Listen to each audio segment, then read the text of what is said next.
come into Tuscaloosa trying to ruin the homecoming of the second-ranked Crimson Tide of Nick Saban. Alabama, coming off a dominating performance against Tennessee, tries to move to 9-0 on the season. For the number 2 ranked Crimson Tide of Alabama as they play host to the Red Wolves of Arkansas State. Good afternoon, everybody, and welcome to Bryant-Denny Stadium in Tuscaloosa. Along with Tyler Watts, I'm Chris Stewart. Moving to 9-0 is the most important factor for Nick Saban and his Crimson Tide, but from a media perspective, style points. Do you need them coming into this matchup? Unfortunately, yes. If you're a player, you just want the proof to be in the pudding, so to speak, and for winning games to be enough. But unfortunately, a lot of the media will be looking at box scores, so it's important for Alabama to put up good numbers today. And if they're going to put up good numbers, they will need more good numbers from that man. Roy Upchurch, listed as number 3 on the depth chart, but a big game last week against Tennessee. And he has just worked his way into a role of being able to contribute for this football team. He'll come in at fullback, he'll come in at running back. He's put up great numbers and is a great asset for this offense. Well, he has helped the cause on the offensive side of the ball. Defensively, there's a great talent as well for the Crimson Tide. He's sort of the quarterback of the Bama defense. For that info, we go down to the third member of our crew, Barry Krause. That's right, Rolando McClain, the middle linebacker, sophomore, 6'4", 250 pounds. His job today is going to follow the quarterback. His name's Corey Leonard. Really athletic quarterback for this Arkansas State football team. He runs the option very well, so Rolando McClain has to stop him there, but also against the pass. He's been able to throw the ball for 1,400 yards and 11 touchdowns, but what he does so effectively is if the receivers are covered downfield, he takes the ball down and runs for first downs, and Rolando McClain will have the duty of being the spy guy on the defense for Alabama, and any time that he runs with that ball during passing situations, Rolando McClain will make the tackle and make sure that he doesn't get that first down. Thank you, Barry. And yes, it will be Corey Leonard that Alabama will be chasing for Arkansas State. Really, there are 2 playmakers you have to look for the Red Wolves. On offense, it's Corey Leonard, but defensively, Alex Carrington has 9.5 of the 21 sacks that the Red Wolves defense has recorded this year. Homecoming in Tuscaloosa, a challenge for the Crimson Tide. November afternoon in Tuscaloosa, Alabama. Bryant-Denny Stadium, the site of homecoming, as the Crimson Tide, number 2 in America, hosts the Red Wolves of Arkansas State. Just the second meeting all time between these 2 programs. The first matchup coming back in 1982. Doesn't mean a lot to many people. Does to me. That was the first Alabama game I ever saw in person. The Tide rolling that day to a 34-7 victory. The head coach out of Jonesboro, Arkansas, is Steve Roberts. 15 years overall as a head coach, 84 victories, 7 years, as I should say, in Jonesboro as the head man, 35 and 44. He also has successful stints at Southern Arkansas and Northwestern State. Of course, his counterpart, Nick Saban, the head coach of the Crimson Tide in his second year, and what a job he has done. 15-6 overall, 8-0 this year, 106 victories in 12 years as a collegiate head coach. Of course, the 2003 national title on his resume as well. I say it's perfect, and that is not an overstatement by any stretch. 74 degrees, no humidity, a slight breeze, no clouds to be seen. Could not ask for more other than a victory on homecoming for the Crimson Tide. Maybe having that guy in uniform would be one more thing to ask. Cornelius Bennett, one of the all-time greats in the history of the game, collegiately, professionally, former All-American for the Crimson Tide, the honorary captain for today's game between Alabama and Arkansas State. Maybe not as electric an atmosphere as you might have for other games, Tyler Watts, but still very exciting for Alabama fans. Trying to see if one streak can come to a close and another can continue. Alabama has lost 9 consecutive games in the month of November, but they've won 13 straight as the number 2 ranked team in America. And as good a position as Alabama was in going into November of last season, it's just that much better for this year's 2008 team. Undefeated, they have a lot to play for this month, and of course they're looking forward to playing Arkansas State today. They are indeed, as Lee Tiffin will kick for the Tide. There you see Kevin Jones, one of the 2 return men for the Red Wolves of Arkansas State. They're 4-3. They own a victory at College Station against Texas A&M to open the season. It's a squad that's not intimidated by coming into Bryant-Denny Stadium and playing the number 2 ranked team in America. Tide fans are on their feet. Lee Tiffin kicks it off, and we're underway. Glad you're with us here on Crimson Tide pay-per-view as Jones will field it just across the 10. It has running room across the 30 and great field position for the Red Wolves across the 35 to the 37-yard line. Actually, Jabari McClendon, the return man. As you take a look at the quarterback, Corey Leonard, almost 2,000 yards of total offense. If you don't factor in the yardage loss due to sacks, he has 486 rushing yards this year, passing and throwing 13 touchdowns this season. Very few interceptions, also a big key. Tyler. Yeah, and taking care of the football is so important for Arkansas State here today, because Alabama's going to be able to get pressure on them. Whether or not they turn the ball over will determine how long they're able to stay in this game. They'll run a lot of option. They'll give you some multiple looks offensively, and obviously working from the gun as they'll send the fullback, Jeff Blake, in motion to the top of your screen. But they'll put the ball in the belly of their top running back. That's Reggie Arnold, the 5'9" junior out of Little Rock, who has rushed for over 550 yards this year. Here's the offensive front, or excuse me, the skill position guys for Arkansas State. Again, very talented, but that offensive front has done a great job of opening up holes this year, led by their center, Brandon Sierra Mataro. Worked all week long and still botched it right out of the gate. Second down and only a yard needed for the first down. As once more, Leonard will work from the gun, and he'll do that a lot today. The short drop, the quick pass, and it is caught in a dangerous throw, but a completed pass.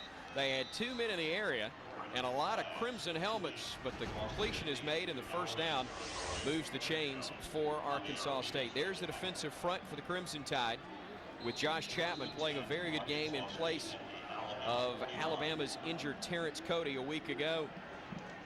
The linebacking core very solid. They've gotten better each week, of course, led, as we mentioned in the open, by McClain in the secondary. Thought to be a weakness start of the year has become a true strength for the Crimson Tide. First and 10 after a couple of nice plays to start things off for the Red Wolves. They'll run it right up the gut. Leonard with yardage to the 45-yard line. So it's only taken 3 plays, Tyler, for Arkansas State to move into Bama territory. We said in the open they would not be intimidated, and they certainly haven't been early on. No, they're not doing it with trickery either. They're just running right at this Alabama defense. And to this point, as you mentioned, they've had positive yards on every play.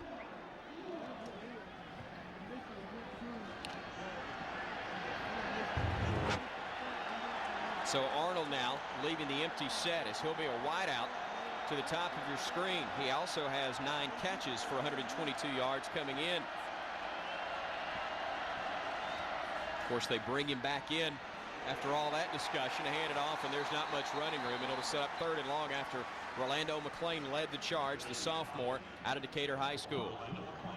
This offense, you're going to have to play at assignment football with it. Bobby Greenwood here on the backside. Make sure the quarterback gives the ball. McClain filters into the hole and does a nice job of stepping up.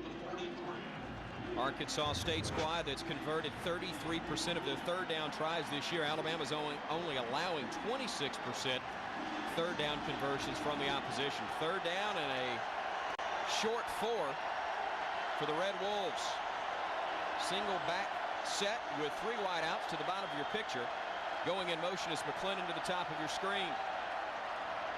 Pressure coming, and then slipping and falling was Leonard. So a tough break for the Red Wolves, but Alabama's pressure forcing that. Yeah, also Leonard might have stepped over his center, forced him there to the turf, but as you mentioned, man coverage for Alabama. The secondary does a nice job of staying with the receivers. And as you were always mentioning, the turf monster got him. Back in his own 10, waiting on the punt will be Javier Arenas. Tide return man, one of the most dangerous in the country. Averaging 14.5 yards per return. He does have a touchdown, an 87-yard return against Tulane. Punting will be Brett Schrabel, averaging 39 yards per kick. High, wobbly kick, fair catch called for, and that's not an easy one, as Arenas was looking into that bright sunshine. Alabama takes over from their 10 when we come back 11:25 to go in the opening quarter. Scoreless on homecoming between Alabama and Arkansas State.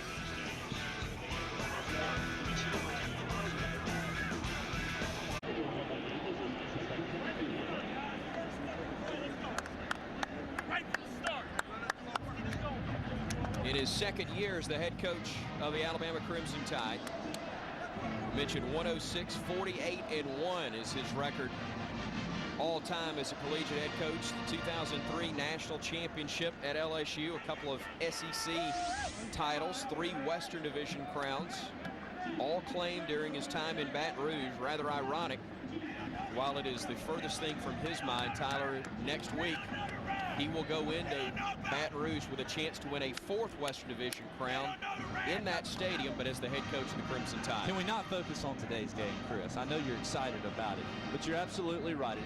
And I think that's an interesting fact of just once again where everything is taking place.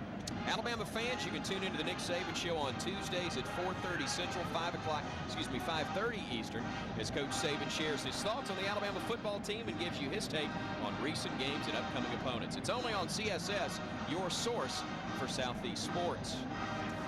I made sure I didn't bring it up till I knew he couldn't hear.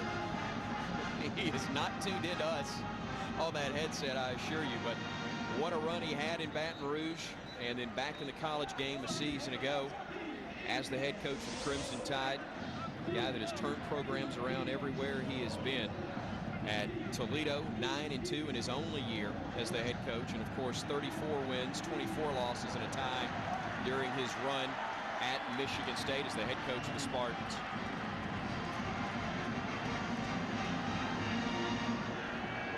First and 10 Alabama. From their own 11-yard line, John Parker Wilson under center, the senior quarterback out of Hoover High School. 109, 176 and 3 his numbers.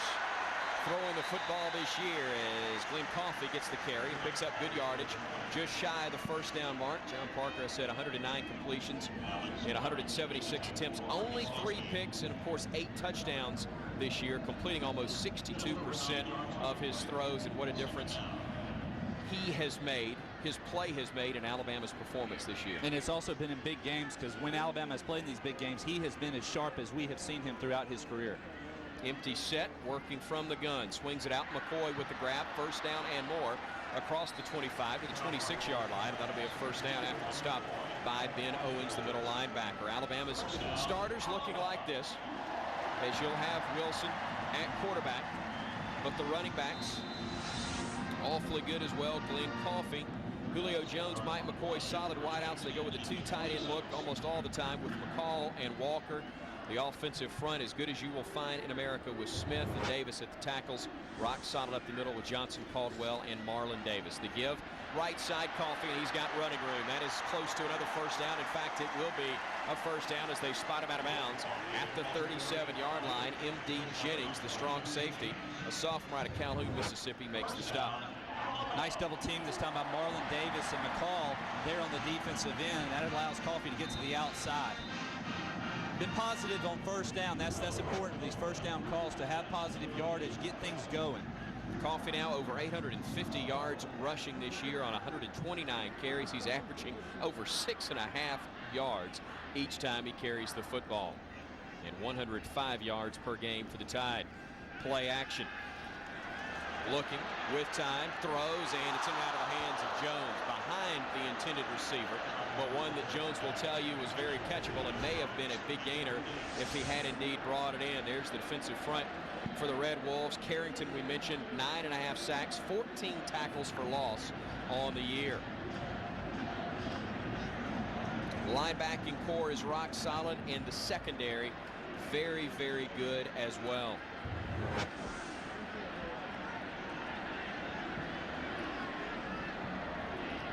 On 2nd and 10, delayed give, Coffey cutting it back, and only a gain of about 3 yards.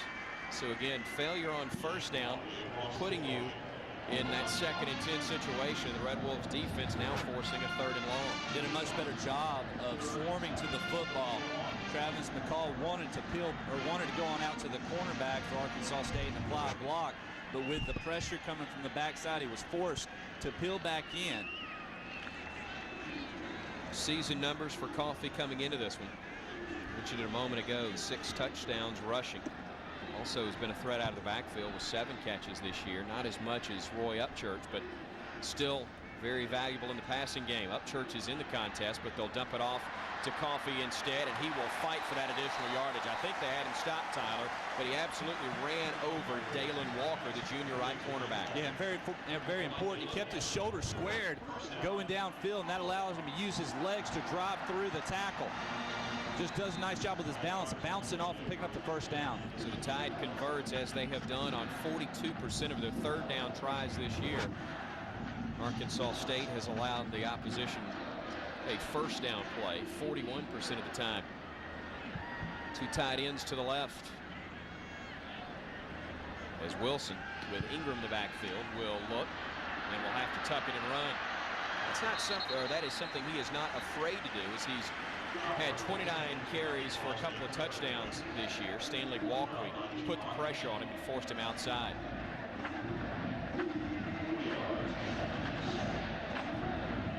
Nothing wrong though with the quarterback pulling it down and picking up 3 or 4 yards. Much better to have a 2nd and 7 situation than a 2nd and 10.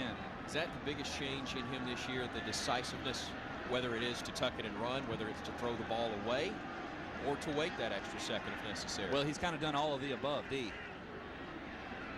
2nd down and 8 with Mark Ingram, the lone setback, the freshman. They stretch handoff to him, and he'll cut it back, and he'll pick up nice yardage to the 40. That'll set up 3rd down and short from there. Jennings with the stop. Ingram 5'10", 215.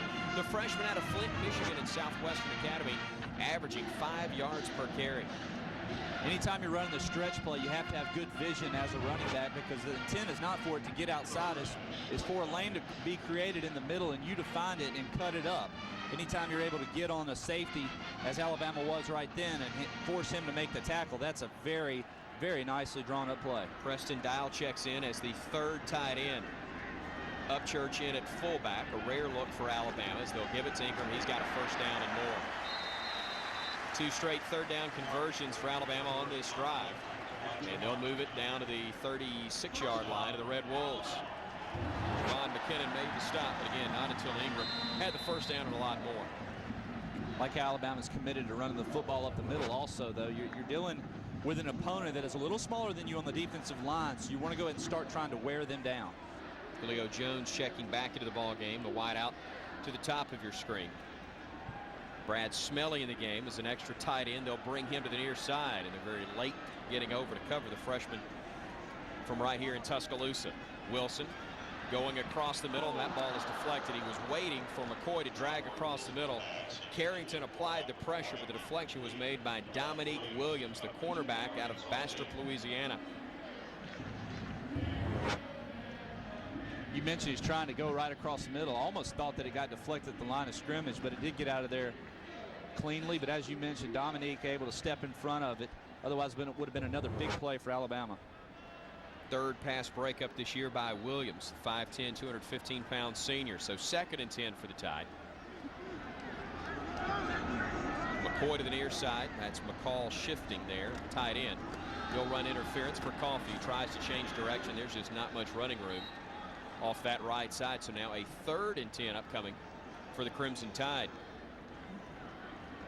Alabama's had a ton of success in the 1st quarter this year, outscoring the opposition 101-6, giving up a pair of field goals in the 1st quarter.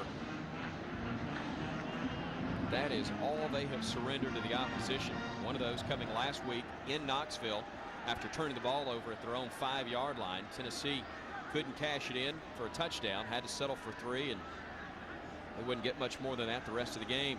Wilson on 3rd and long. The strike delivered to McCoy. He'll make the grab at the 20-yard line. Coverage by Dalen Walker, but he was having to play behind McCoy the entire play.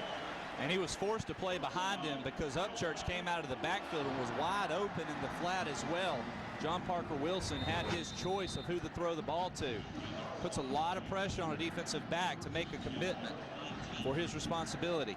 14 yards on the pickup, just inside the 20-yard line. Alabama in the red zone this year has scored 84% of the time. They've gotten touchdowns 56% of the time. 64 visits inside the 20. Here's Coffee again. And even though he tripped at the line of scrimmage, he was able to fall forward for about 3.5 yards. Ben Owens, the middle linebacker, senior out of Bearden, Arkansas, able to make the stop. He leads the tackles, not surprisingly, from that middle linebacker spot with 51 this year. Alabama offensive line is firing off the ball very nicely right now, taking control of that line of scrimmage. They're able to get up on the linebackers to create those running holes.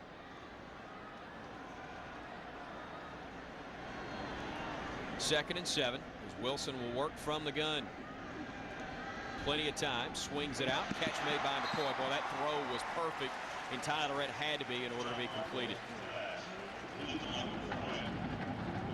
Evan Mendola was in coverage for Arkansas State, and as you mentioned, if the ball's thrown just a little behind Mike McCoy, ball probably either gets deflected or taken for an interception. There was a lot of green grass in front of him.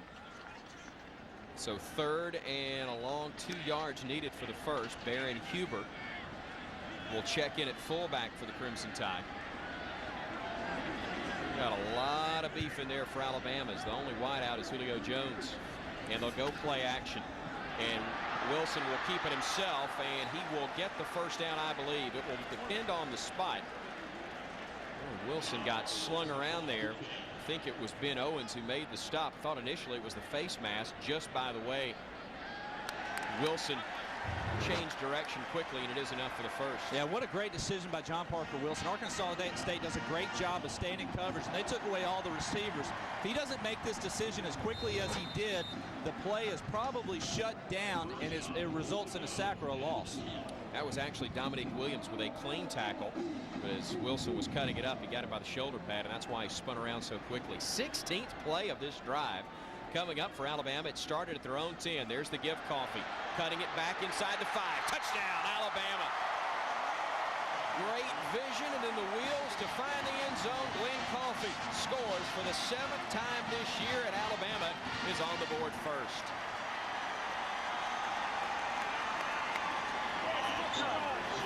What great blocking up front by the Alabama offensive line. Marlon Davis, first of all, picks up a block, and then as well as Travis McCall, and then the great vision, as you mentioned, Coffee just cutting it up and walks it in. McCall blocked 2 guys twice on the same play.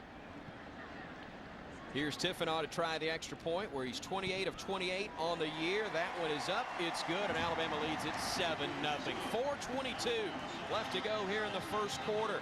Crimson Tide marching 90 yards to take a 7-0 lead.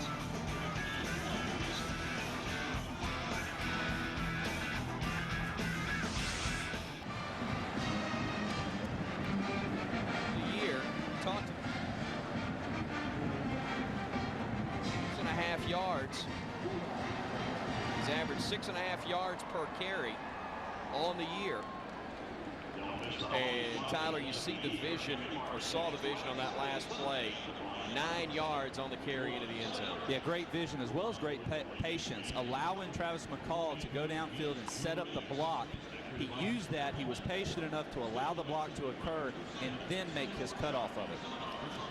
All right, Bama fans, you can text TIDE, that's T-I-D-E, to 72645 right now, and you can win a pair of tickets to the Mississippi State game in 2 weeks here at Bryant-Denny Stadium. That's right, all it takes is for you to text TIDE to 72645 to stay current on Bama athletics, and who knows, you could be sitting in Bryant-Denny Stadium in 2 weeks watching the Tide roll. Glenn Coffee with a touchdown run, and again, what a luxury Nick Saban has with 3 running backs, really 4 when you count Terry Grant, that you can go with. All very effective. They catch the ball out of the backfield in addition to being strong runners. Yeah, and that's what's so great about all of them is the fact that they can be used in such different ways. Coffee and Upchurch, obviously, and Ingram all run great between the tackles, but you can swing them out on swing patterns as well as put them in the flat. They are a threat both running the football as well as catching it.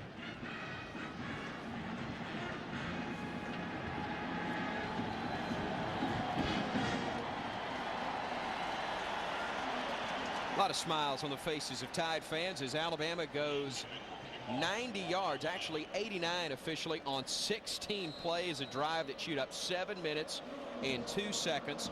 3 third-down conversions on the drive by Alabama, capped by Glenn Coffey's 9-yard touchdown run. Kickoff fielded at the 5-yard line by the Red Wolves. There's a flag on the play, as this one will likely be brought back because of a clip, as Marcus Brown on the kickoff return got it across the 30-yard line, but again a flag will bring it back. A block in the back negates the 24-yard return. Our lead official, Ken Williamson, for today's crew. During the return, the block in the back of the receiving team, number 32. Penalty will be enforced half the distance to goal. First down. Jaquan Kilcrease called for the block in the back. And so Steve Roberts' team, which has been penalized 55 times now in the year for over 490 yards. That's an average of over or right at 69 yards per game. So they will start off deep in their own territory. Alabama in a similar spot a few minutes ago, drove at the length of the field for a score. Let's see what happens with the Red Wolves as they'll go with a single back set with quarterback Corey Leonard working out of the gun. He'll have to tuck it and run. And he does that very well, but Dante Hightower tackles extremely well, as you saw there. 2 points for the takedown. Yeah. You know, anytime that you're able to force a quarterback out of the pockets, you have to make him pay. Hightower does just that. And it's important also to recognize that you keep your eyes on the quarterback, and when you see him tuck it down and run past that line of scrimmage, you quickly have to be able to get out of coverage and go and try to make the tackle. And it's a difficult thing to do because you have to have the quickness to get back towards the line of scrimmage. 38 tackles on the year by Hightower. What a freshman year he has had. As they'll go on the give, and there is no running room whatsoever up the middle. Rashad Johnson came knifing in and made the stop of Reggie Arnold. Alabama brings a lot of safety blitzes, but they don't tip it off early. But even if they did, there's nothing an offensive line can do. Everybody's accounted for at the line of scrimmage. That leaves Rashad Johnson to come in and disrupt the play, and Bobby Greenwood's able to get in on the tackle as well. Nick Saban's Crimson Tide working against the Red Wolves, who are faced with third down and a long 3. 0 for 1 on third down try so far, and a timeout will be used by Corey Leonard. 2 minutes, 42 seconds left to go in the opening quarter. Alabama holding a 7-0 lead as you watch the Tide and the Red Wolves on Crimson Tide pay-per-view.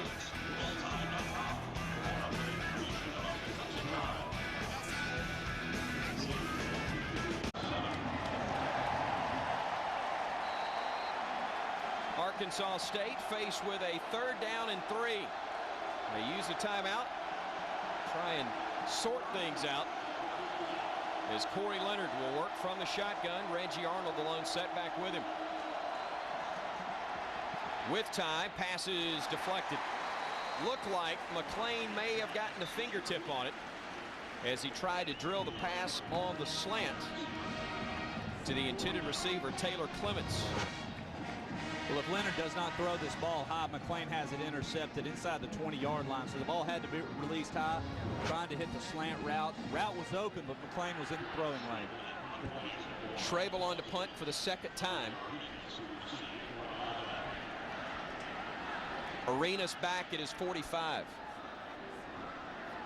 First one covered 39 yards, which is right at his season average. Pressure coming, and the kick gets away, and Arenas will drop it right at midfield. And did he get it back? Yes, he did. Second week in a row that Arenas has dropped a punt. This time he gets it back, though, and the Tide will take over it in very good field position at their own 49.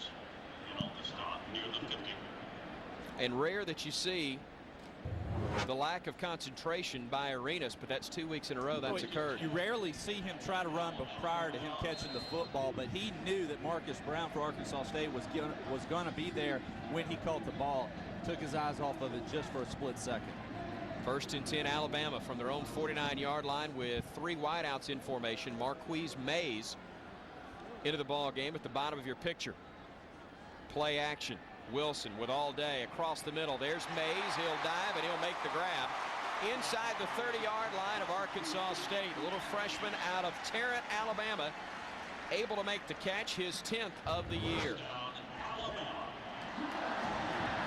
Working the middle of the field once again. John Parker Wilson has great patience, working in front of the Arkansas State safeties.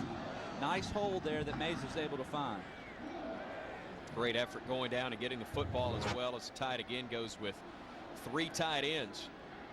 McCall shifting, and they'll give it to Ingram, bouncing it to the outside and then cutting it back inside the 20 to the first down mark, that Alabama will move the chains again. What a great job. A tough runner is Mark Ingram, but we saw great vision and footwork there. Yeah, as well as patience. Arkansas State has this play stopped at the line of scrimmage. But as you mentioned, the second effort by the offensive line, Marlon Davis springs him to the outside. He cuts it back in and picks up a great gain on first down. Nick Walker in the game at tight end. He and McCall giving Alabama the 2 tight end look that they use the majority of the time, with Julio Jones to the bottom of your screen. Single coverage on this side, but Alabama will hand it off to Ingram off the left side, and there's a yard, maybe 2 at the most. 2nd down and long. Ingram, with over 85 carries now on the year and close to 450 yards. Most impressively, though, as we said, he averages over 5 yards per carry. You've got Coffee, who averages 6.5, Upchurch at 6 yards per rush, and Ingram at 5. Get a lot of things accomplished when the guys are getting that much yardage. A lot of guys across the country would love to have numbers like that. A lot of teams don't even have a starter with those type of numbers. Wilson's numbers not bad either. 5 of 7, 59 yards through the air, make it 6 of 8, even though that one doesn't cover much yardage. Picked up a couple. 3rd down and 6 upcoming. That was the 4th catch of the year for Ingram. And it'll be 3rd and long for Alabama. And going into the boundary, which is the short side of the field. If you're working from the hash mark as an offense, you're just trying to pick up 5 or 6 yards, pulling your back out of the backfield and allowing him to catch it and try to pick up 5 or 6 yards. But Arkansas State converged on that play nicely to stop it. Alabama 4 for 4 on 3rd down so far. Smelly in the slot to the near side, with both Upchurch and Ingram in the backfield, with Wilson, who works from the gun. All day to throw. And that one's going to be picked off in the end zone. Intercepted by Dominique Williams, and he'll run it out all the way across the 20 near the 25-yard line. And Wilson, who had all day to throw, locked in on a guy, and the Red Wolves made him pay. Looked like John Parker Wilson thought about pulling it down. He had a lot of green grass in front of him as both middle backers for Arkansas State came on the blitz. Ball was thrown just a little bit late, and as you mentioned, Williams able to step in front of it. Tried to go to McCoy. Double coverage, and the Red Wolves get the interception for the secondary. That is their 11th of the year. First quarter in the books, 7-0. Alabama with the lead over the Arkansas State Red Wolves. We're back to Tuscaloosa in a moment here on Crimson Tide Pay-Per-View. Along with Tyler Watts, I'm Chris Stewart on an absolutely gorgeous Saturday afternoon in Tuscaloosa, Alabama. Not quite perfect, although they started off that way. A 16-play drive that covered 89 yards. Bama's defense forcing Arkansas State into a 3-and-out, but Tide offense throwing an interception, only the 4th thrown this year by John Parker Wilson. And so the Red Wolves of Arkansas State, after returning it from the end zone, will have possession from their own 23-yard line. Once again, though, the 1st and 2nd down productivity for the Alabama offense forced them in that 3rd and long situation. But John Parker Wilson has got to take care of the football. Corey Leonard, the quarterback, has not had a ton of time to deliver passes of his own. He'll hand it off on the inside give. They'll run that option quite a bit with Reggie Leonard. Over 100 carries now in the year. He too with a great rushing average of 5.5 per carry. Rashad Johnson gets the tackle for Nick Saban's Crimson Tide. Bama defense, one of the best in the country at stopping the run. They have only allowed opponents to average 62.5 yards per game, and they've only given up 1 touchdown run this year. There you see the total yardage so far. 2nd and 7. Another handoff to Arnold, and he'll get to the 30-yard line. Set up 3rd down at about 3. Lorenzo Washington just absolutely beat his man across the line, and that forced the Arkansas State running back inside where all the help was. It's another big 3rd down for the Red Wolves to see if they can take advantage of the Alabama turnover and at least move the chains. They're 0 for 2 on 3rd down so far. Go with the empty set on 3rd and 3.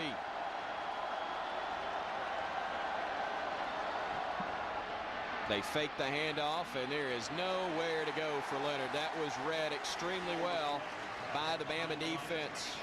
McClain, Washington, Hightower, Greenwood, and others all there to help out on the play. Rashad Johnson, I think, is the one that kind of forced it back initially. Yeah, normally you'll see a quarterback, he's looking at the backside defensive end, and that's Greenwood. He sucks down and goes after the running back, but he didn't take into account Rashad Johnson and others on the outside of him. Brett Schrabel averaging 38 yards on his first 2 punts so far. Arenas dropped the last one, but got it back, and Alabama nearly blocked that one. A high spiraling kick, and Arenas will watch this one roll dead at the 27-yard line. 12:50 to go. 2nd quarter in Tuscaloosa. Alabama with a 7-0 lead for the Red Wolves of Arkansas State. Glenn Coffey with 37 yards rushing on 6 carries. Also a touchdown run, a big part of Alabama's first quarter success. Even though it's only been 7 points, the Tide 127 yards of total offense so far, and it's also been as a receiver. And that's what's so great about these Alabama running backs is how productive they are when they come out of the backfield for John Parker Wilson.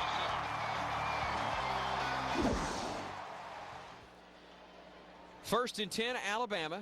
Delay give. There's Coffey once again, and there's more running room along the right side. We talk about the interception. Again, it should not be a total shock that that's occurred, as the Arkansas State defense plus 11 in turnovers this year. And again, as we said, they have forced or have had 11 picks on the season. They put pressure on the quarterback. They've had 21 sacks.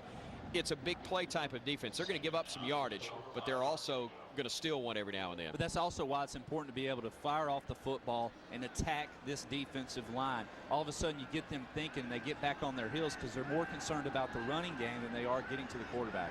They're giving up almost 340 yards per game, but they're also forcing a lot of turnovers, and Wilson avoiding a turnover wisely. Throws it well out of bounds. Kari Mays, a junior from Memphis, was putting pressure on him from his defensive tackle spot. Had time to throw the ball initially. Don't know if they were trying to set up a screen or what, but I know that Arkansas State did bring pressure late with the middle linebacker, and that forced John Parker Wilson out of the pocket. He does a smart thing and throws it away. Alabama's had twice as many offensive plays as have the Red Wolves, but only a 7-0 lead. Alabama 4 of 5 on 3rd downs. That's what they're faced with here. That throw is high, trying to go with Julio Jones, and a very late flag comes in, but it's the correct call as Jones was held as they tried to connect with a potential freshman All-American on the slant. Looks like he got wrapped around his waist when he was coming out of his break. Pass interference on the defense, number 39. The penalty will place the ball at the spot of the foul and includes an automatic 1st down. Evan Vandola, number 39, is the one guilty of the infraction. Was it a catchable football? Red Wolves tried to say that it wasn't, but certainly John Parker Wilson thought it was. Who knows if it was? When you get held, you don't have an opportunity for it. So 1st and 10 Alabama. As Coffee is your lone setback. They bring Walker, the tight end, all the way to the near side. Wilson looking, throwing, tried to connect with Alexander. That's broken up. That's a nice play. As reaching around and deflecting the pass was Cordarius Mingo, defensive back. Arkansas State's doing a lot of zone blitzing. They're dropping the backside defensive end into coverage, but that's leaving the middle of the field wide open. And this is going to be open for Alabama all afternoon. John Parker Wilson has to step into the throw and make sure his timing is on and lead his receivers. Will Oakley into the game. Senior out of Ponte Vedra Beach is in the slot to the top of your screen momentarily. You should get a good look at Wilson working under center. Handoff, Coffee, left side, big running room across midfield and down into Arkansas State territory at the 47. That'll be close to another Alabama first down. Mike Davis is right at 300 pounds, but he is a very quick offensive guard. You see him loop around and pick up the linebacker for Arkansas State, and that seals that running lane for Coffee. Nice block as well by Nikita Stover, the senior wideout out of Hartselle, Alabama. They're going to bring the chains all the way across for the measurement. Talked about Wilson quite a bit this year. He owns virtually every Alabama passing record now, but does not have a championship to his credit. That is something that is certainly within Alabama's sights. 2-game advantage in the SEC West, and next weekend in Baton Rouge they will have a chance to clinch the Western Division crown. But again, as we talked about, taking care of business today first and foremost on their minds. It is, and it's important for this team to not only win but to get better. You don't want to waste any day. They need to improve on things. They need to continue to improve on their intensity on a drive-to-drive basis, and it all starts with your quarterback and the leadership that he provides in the huddle. 1st and 10 after the measurement from the 47. Stover in the slot. Jones, the wideout, to the top of your screen. There's the tight end McCall shifting as Coffee is the lone setback, and they go play action. Wilson with all day to throw. Looking up top for Jones. Julio is there, but the pass is beyond his reach. Overthrew Jones, and he really had 2 options. Stover to the left and then Jones right down the middle. Couldn't quite connect. Right decision, though, and it's good to see Alabama come back with this play action pass. They've set it up all throughout the course of this first half. Julio Jones as well as Nikita Stover, both on the double post routes, both wide open in the single coverage. And there's a reaction. Frustrating. But it's good to take the shot on first down. Now you have 2 downs to pick up the 10 yards. On 2nd and 10, give to Coffee, and he'll get a few, keeping his feet, and turns what could have been a gain of only 2 yards into one that covers maybe 4 or 5. MD Jennings eventually bringing him down, but that first hit didn't do the trick. No, it did not. Does a great job of breaking through the tackles. Like the middle linebacker was able to come up and apply the pressure. 3rd and 7 at the 44. Give him 3 yards. Alabama will try to convert another 3rd down. They have struggled a bit, 4 of 5 on 3rd downs, but Wilson, who started off red hot, 6 of 7, is 0 for his last 5 with a pick. Pressure coming, and he'll go down. That is the 22nd sack this year, the 2nd of the season for Stanley Walkley, the defensive end out of Little Rock. You know, the secondary did just as good of a job as the defensive line. Looks like they looped some guys around and were able to find a way back to John Parker Wilson. But Wilson had nowhere to throw the football. Loss of 12 yards on the play, and that means we'll see P.J. Fitzgerald for the first time for Alabama, the junior out of Coral Springs, Florida, averaging 41.5 yards per kick.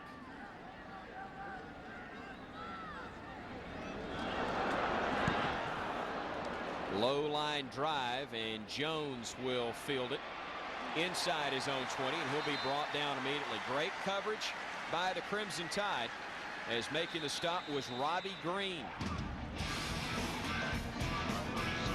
37-yard punt off the foot of Fitzgerald, and the Red Wolves will have it when we come back. Alabama lead. Barry Krause down on the sidelines. What have you got for us? We're just talking about this offensive line doing a great job. John Parker Wilson obviously having a lot of time to find those deeper receivers, but you know, this offensive line has done a great job of not only protecting John Parker in the passing game, but also on the running game. You see Mike Johnson, the big guy over 300 pounds outside, making the key blocks. It's pretty, I mean, it's pretty nice to see that this offensive line has come together after those initial injuries earlier in the year and been able to do a good job. Thank you, Barry. Catch Sports Night weeknights at 5 and 10 Central, 6 and 11 Eastern for a fast break debate on the hottest stories in the Southeast and interviews with the biggest sports celebrities. Tune in Monday for updates from the experts on NASCAR, NFL, and SEC football. First and 10, Arkansas State from the Crimson from their own 18-yard line. Delayed give and not much running room at all for Derek Lawson, the 5'11 freshman out of Jonesboro, Arkansas. That is the home of Arkansas State University. Milton Talbert getting the stop for the Crimson Tide. He's a sophomore from Hattiesburg, Mississippi. A lot of new names that we've called out over the course of the last few weeks, and Talbert does a good job coming all the way from the backside to make the pressure, but initially up front, the defensive linemen holding up those offensive linemen, not allowing the lanes to open. Tyler, over the course of a year, how important is it to be able to add names while you're winning? You've got to have numbers to compete in this league because it takes a lot of bodies out there on the field as much as they're beating up on one another. So to see the development of the underclassmen and to be able to come in and contribute to this football team is very important. Dominique Williams, the intended receiver, and Arenas was there even if he had made the grab. So now the Red Wolves faced with another 3rd and long. They're 0 for 3 on 3rd down so far. Bama showing pressure with Eric Anders in the game, number 32, and Ali Sharif also showing a corner blitz. Let's see if Bama stays with it as they check off at the line of scrimmage. Here comes the blitz, here comes the pass, and it's picked off. Rashad Johnson, interception, 20, 15, 10, 5, touchdown, Alabama. No flags. Rashad Johnson gives Alabama the 13-0 lead with a 31-yard return.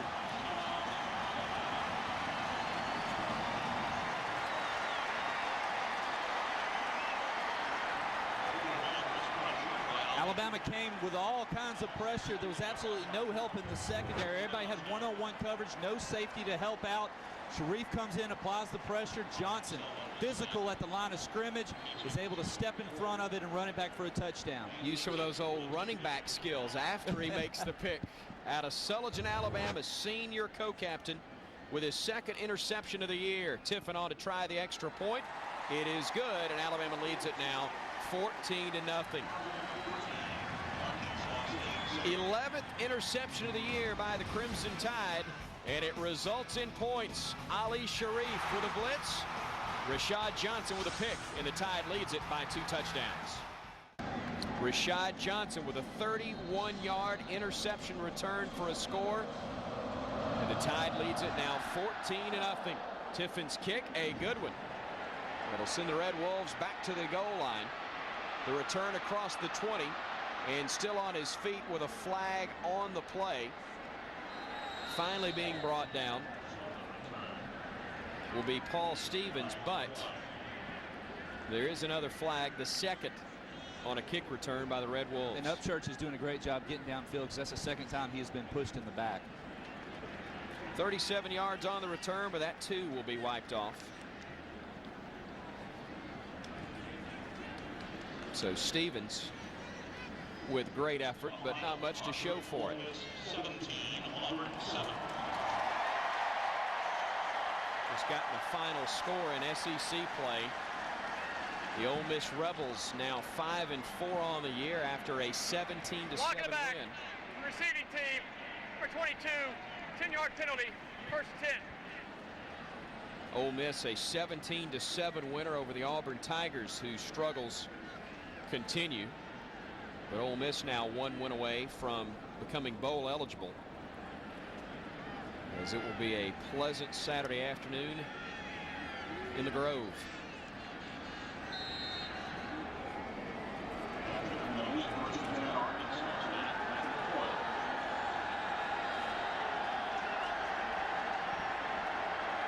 First and 10 inside their own 10, but again right up the middle, and that's big yardage for Reggie Arnold. So Alabama gives up the first down on the big hitter up the middle. Arnold has a lot of room to run through, and Rashad Johnson has to come all the way from the backside safety position to make the tackle.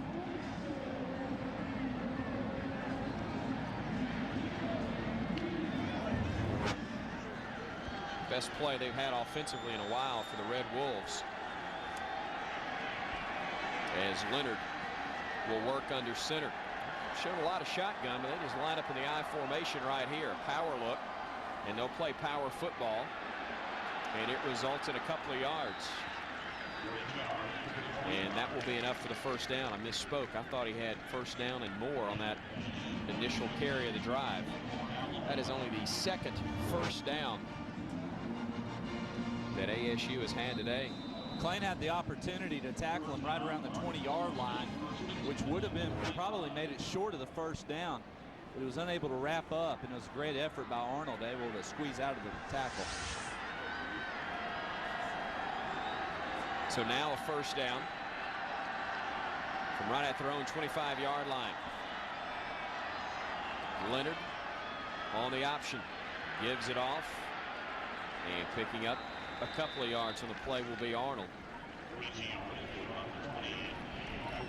You're going to have a tough time matching Alabama in terms of speed along that defensive front. And that may be the biggest difference in this game and what Arkansas State has faced throughout the year. Yeah, anytime you run the spread option, you're depending on the speed of your offense being able to get to the outside, get to the perimeter, but then also be able to spread the defense out to cut back up under it. But this Alabama defense is both big enough to maintain the line of scrimmage while being quick enough to be able to run these backs down. 2nd and 6, Arkansas State. They'll roll the pocket, and there is nowhere to go. Leonard will be brought down as he fights to get back to the line of scrimmage. I'm not sure he got there. Bobby Greenwood, Brandon Fanning chasing him there, number 98. A nice call, but Bama read it very, very well. Yeah, they did. They reacted well to it, playing their position, little backside play action. Greenwood first initially provides the chase, but Fanning doesn't overcommit to it. He reads the quarterback. When Leonard steps up, he's in position to go after him and make the tackle. Chapman and Hightower check out for Alabama defensively, as Bama will go with a little more speed now with Eric Anders in at the Rabbit linebacker, and you've got Ali Sharif in as an extra DB. Red Wolves 0 for 4 on 3rd down. They've got 3rd and 6 here. Tucking it, running it, picking up the first down, and a whole lot more will be Leonard as he slides down across the 40 to the 41-yard line. That's the element that he brings to the game that had Alabama coaches and players concerned. Yeah, McClain shifted over to one side, and that took him out of position to be able to mirror Leonard, and he does a nice job. He recognizes it, pulls it down for a first down. Big gainer there. 16 yards on the pickup. And it'll be 1st and 10, Arkansas State from their own 45. Back to a power set with Lawson in at fullback. They'll go on play action. Pressure coming, and Bama will get to it. It was Brandon Dederick from one end. Bobby Greenwood gets credit for the sack from the other side, but Dederick got there first. All the way, took the long way around. But it looks like the offensive line was trying to pass Dederick off, and he took advantage, used his speed, get to the backside of Leonard's legs, force him up, but caused him also to stumble. 2nd and 15 now as they lose 5 on the play.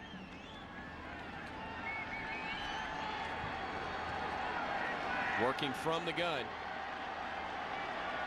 4 wideouts in formation. Inside handoff, and there is no running room at all for Derek Lawson. That's a great job once again by Dederick. Very active on this series defensively. Yeah, and this defensive line just plays so hard. They never give up, even if they've got a blocker on them. Always fighting to get to the ball carrier, and once again shows the determination of that defensive line. And an injured lineman on the play. Mark Clemens, the right tackle, a 6'4" senior. Slow to exit. Derek Newton is listed as his backup.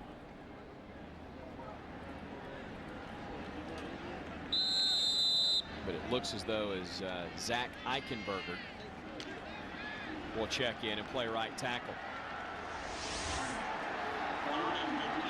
Arkansas State converted its first third down just a few moments ago. They'll spread the field again on 3rd down and 15. Pressure coming again, and they'll get him again. Bobby Greenwood with another sack for the Crimson Tide, all the way back at the Red Wolves 33. And Greenwood has played lights out this first half of football. Lots of effort he's given, able to beat his blocker right up the middle, get back to Leonard once again. He has been all around Corey Leonard all afternoon. Schrabel on to punt for the 4th time. He's averaged 40 yards on 3 kicks so far.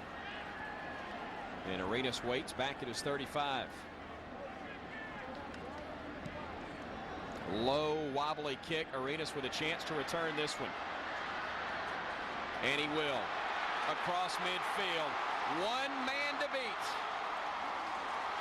Kept his feet inside the 25 and finally will be brought down at the 23-yard line. But there is a flag back at the 45-yard line. This one might get wiped off.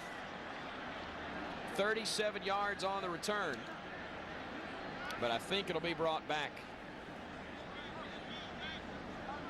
It's been a while since we've seen one from Arenas covering that distance. Number 17, 10-yard penalty from the spot of the foul. It will be 1st and 10. They'll whistle the freshman Brad Smelly for the hold. Nick Saban will talk it over with him as we watch the play again. There it was right there. Yeah, right around the 35-yard line. It looked like Arenas was already out of the picture when the block occurred. It is the first penalty on the Crimson Tide. They average 38 yards in penalties per game. You see the numbers for Wilson, who started off, I think, 5 of his first 6, but it's not been as crisp since then. Play action with pressure coming. He'll step up and then have to throw it away, and that's a nice job on the part of the Bama quarterback to unload that pass and not take the sack, because he had a lot of black helmets right in his face. He was looking downfield towards Julio Jones once again on the post route, but before the play had an opportunity to develop, there was too much pressure and he had to throw it away. But Arkansas State in the secondary did a much better job of getting back into coverage. Got popped pretty good. Steve Roberts' defense, again, does a great job of putting pressure on the quarterback. We mentioned 21 sacks on the year coming in. They've had a couple in this ball game.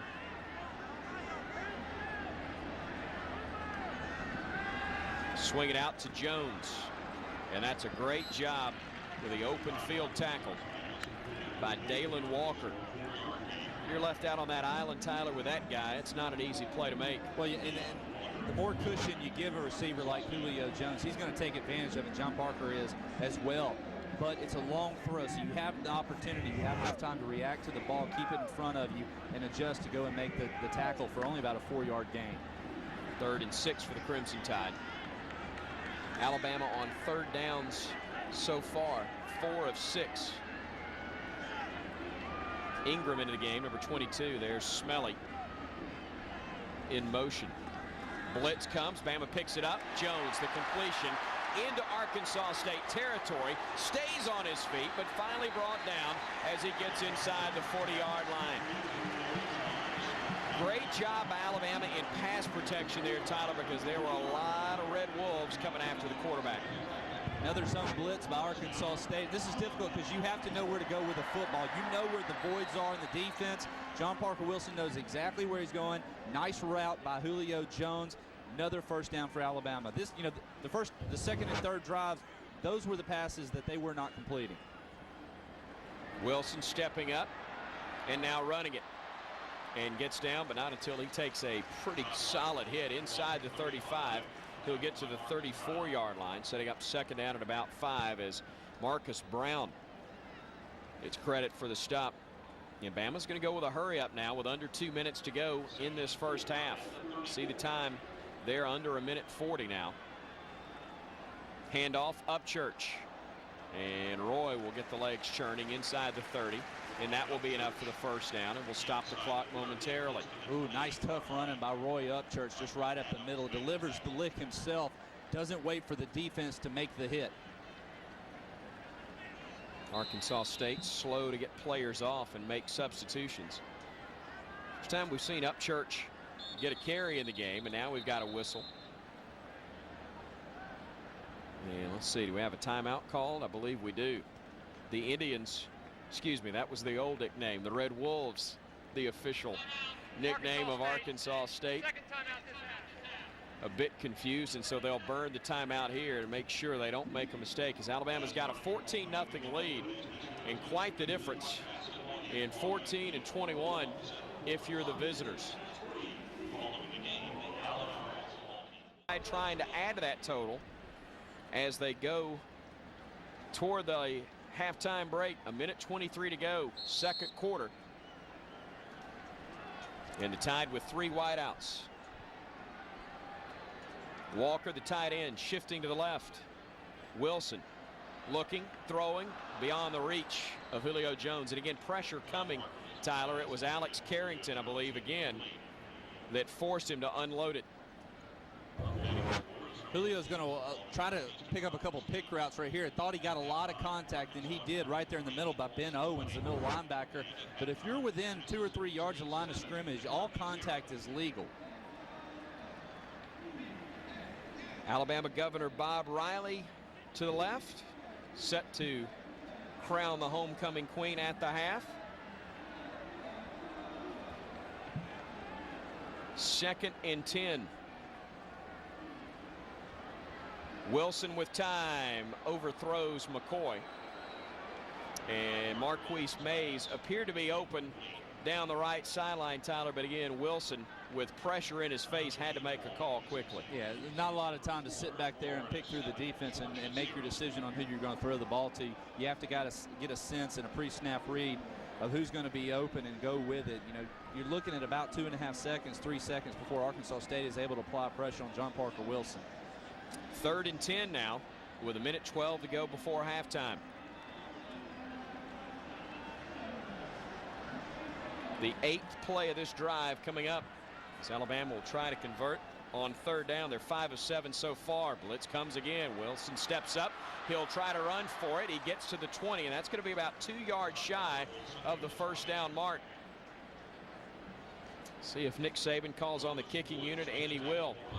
And Tyler, while you're still going to have to kick the field goal, it does give Lee Tiffin a little bit better look at it. Hey, picking up yardage was so important for Alabama. That's a great play by John Parker Wilson, able to get closer to the first down marker, because now all of a sudden you're coming out of what would have been about a 51-yard field goal. Now it's cutting, not cut in half, but it's only about a 38-yarder. Yeah, 37-38 right between, as Tiffin is 13 of 17 on kicks this year. That one is up, and it is no good. Just missed it left, and with 27 seconds to go in the half, Arkansas State able to dodge a bullet right there. The Red Wolves defense forcing a stop, and again, after giving up that 16-play, 89-yard drive, that's the only points the Arkansas State defense has given up. Yeah, and they've been mixing up their looks. They've been bringing a lot of pressure, putting a lot of pressure on their secondary to stay in coverage and to stay in position. But they have done just that. They've been able to apply pressure on the passing game for Alabama, and it's created good things for them. So let's see if the Red Wolves will be content to trail just by 2 touchdowns. Will they try to pick up some yardage and get points? They'll hand it off to Reggie Arnold, and they will not use a timeout here. We'll hear from Tide head coach Nick Saban as he heads to the locker room. Barry Krause will catch up with him, and that will come up shortly, as that will indeed be the final play of the first half. Not picture perfect, but still a 2-touchdown lead for the Crimson Tide. 14-0 over the Red Wolves of Arkansas State. Bama defense getting a touchdown after the Alabama offense put points on the board on its initial drive of the ball game. Down on the field, here's Barry Krause with Coach Saban. Well, last week against Tennessee, carrying it over again here today, but offensively it just doesn't seem like they're in sync yet. Well, you know, we moved the ball. We moved the ball for 90 yards. Nice drive for a touchdown. We moved the ball back down in the red zone, throw an interception and turn the ball over. This is the same as a turnover down here in 2 minutes when we get stalled. So we just need to finish the drives. I mean, we're moving the ball. We're not finishing the drives. We didn't score points twice when we got the ball down near the red area. And we missed a field goal, so we got to cash in. It seems like the offensive line is really doing a good job protecting John Parker, but it just seems like he's having some challenges finding those receivers. Well, and I think we got to do a better job of that, and there's plays out there to be made, and we got to make them, and we've had some guys open. We need to get the ball on them. All right, thanks, Coach. All right, thank you. Thank you, Coach. Thank you, Barry. 14-0. Crimson Tide with the lead over the Red Wolves of Arkansas State. Lead over the Red Wolves of Arkansas State at the half. Homecoming here into opening drive, though, really kind of set the tone. Yeah, it was a clock, taking care of the clock, running the ball right between the tackles. Key third down conversions, very important for Alabama to put points up on the board on their first drive. Did it on the first drive, but as we take a look at the highlights, you can see there was not much more for Alabama offensively, but what a way to start. 16 plays, covering 89 yards. This 9-yard run caps it. And it was just all across the board. John Parker Wilson did a great job. Line did a great job. Coffee did a great job. And then it kind of turned around just as quickly as the first drive, as effectively as it was. Second one went right back down the field. Bad decision down inside the red zone. Then an interception, though, by Rashad Johnson of Alabama, and goes back to the old running back days as he takes it to the house, 31 yards.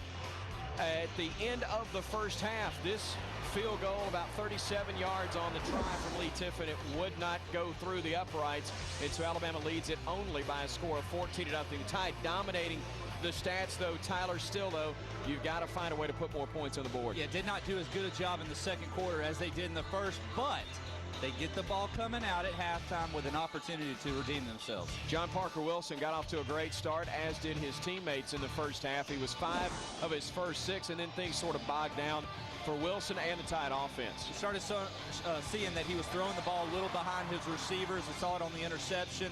He just needs to take what the defense has given him, make sure that he doesn't force it in there. But he has had some very big third down conversion passes that he has been able to read the defenses nicely and get it to his receivers. The third quarter obviously has been a downfall for Alabama this year. That wasn't the case a week ago against Tennessee.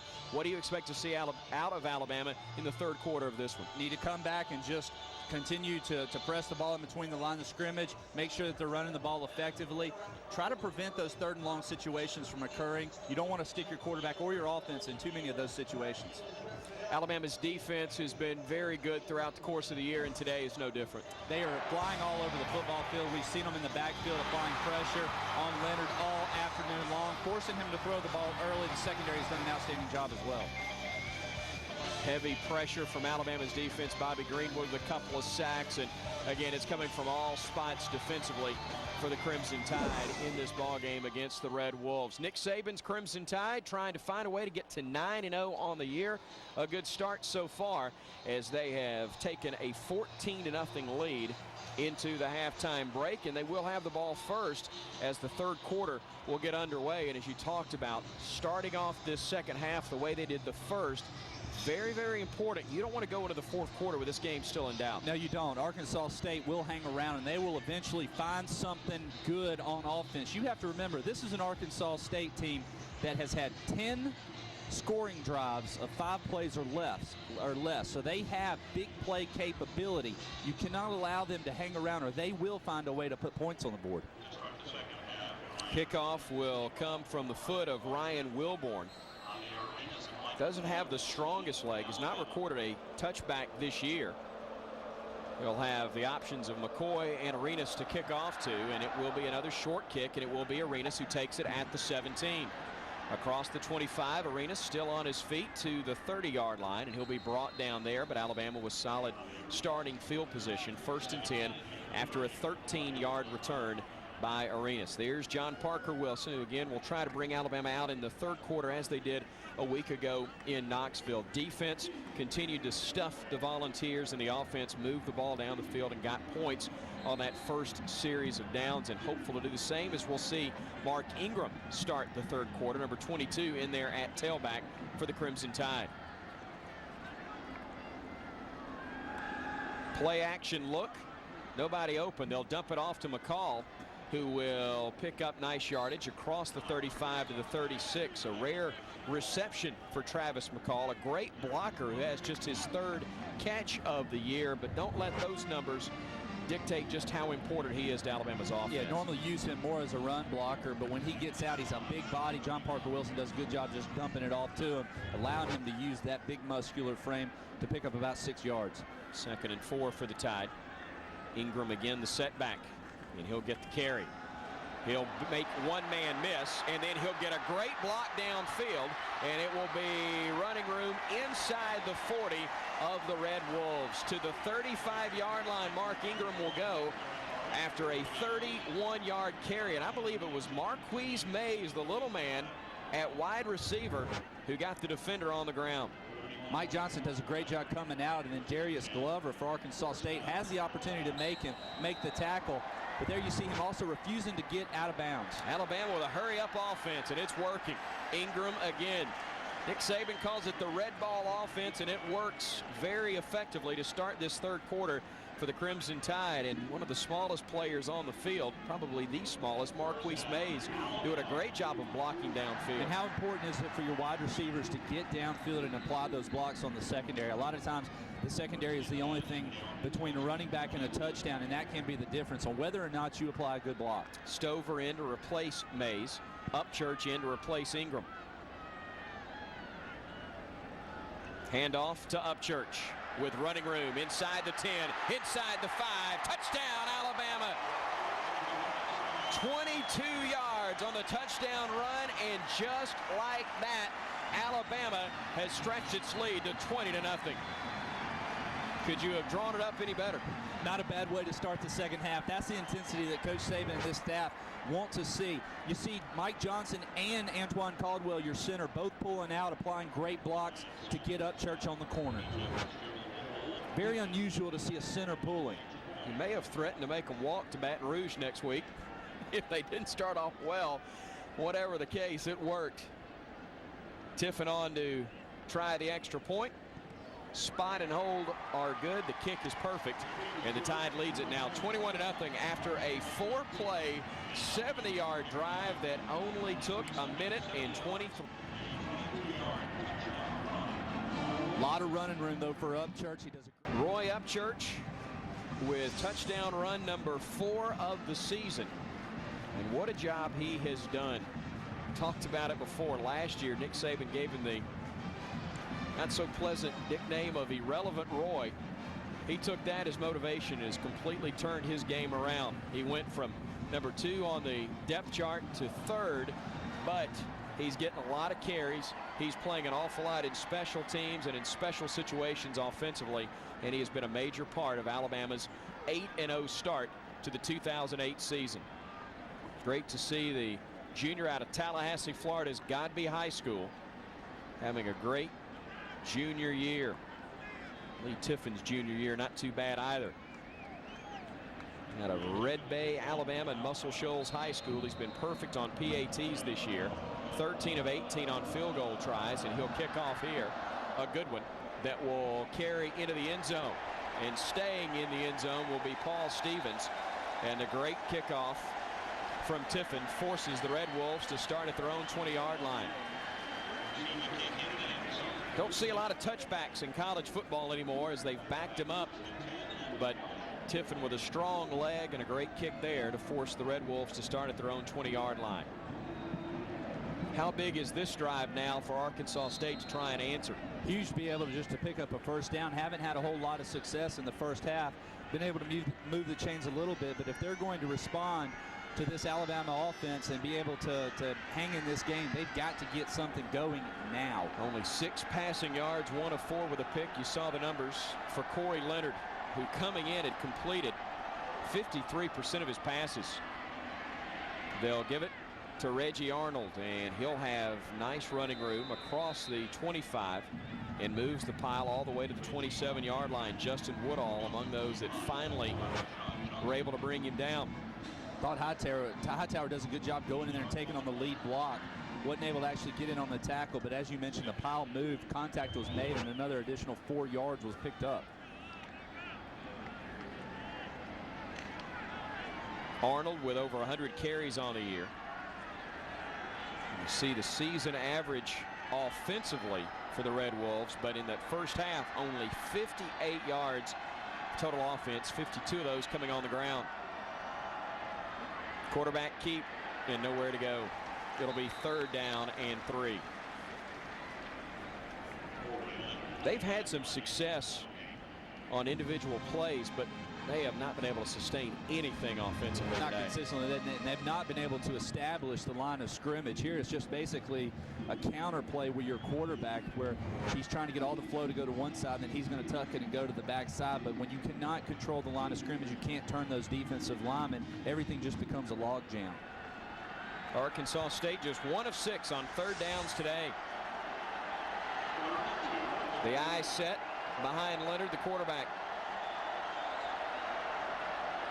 Play action. They'll dump it off to the fullback, and he'll cut it back to get 1st down yardage. That's a nice play call right there as they faked the handoff to Arnold and then dumped it off to Jeff Blake, the fullback, who picks up the 1st down after only his 4th catch of the year. And the idea here is just to slow down. You know that the linebacker is the one responsible for the fullback, so you try to just create a step of getting in front of him, and that's exactly what Arkansas State is able to do, but it has to be done quickly. That is the 4th catch of the year for Blake, and they'll run that play oftentimes in short goal line situations, as he has 2 touchdowns among his 4 grabs now on the season. They'll throw on 1st down again, trying to keep Alabama off balanced as Leonard completes just his 3rd throw of the game, and they pick up 4 yards on the play. Looked like Fannie actually might have gotten a hand on that and kind of changed the course of the pass a little bit. Kevin Jones, his 10th catch of the year.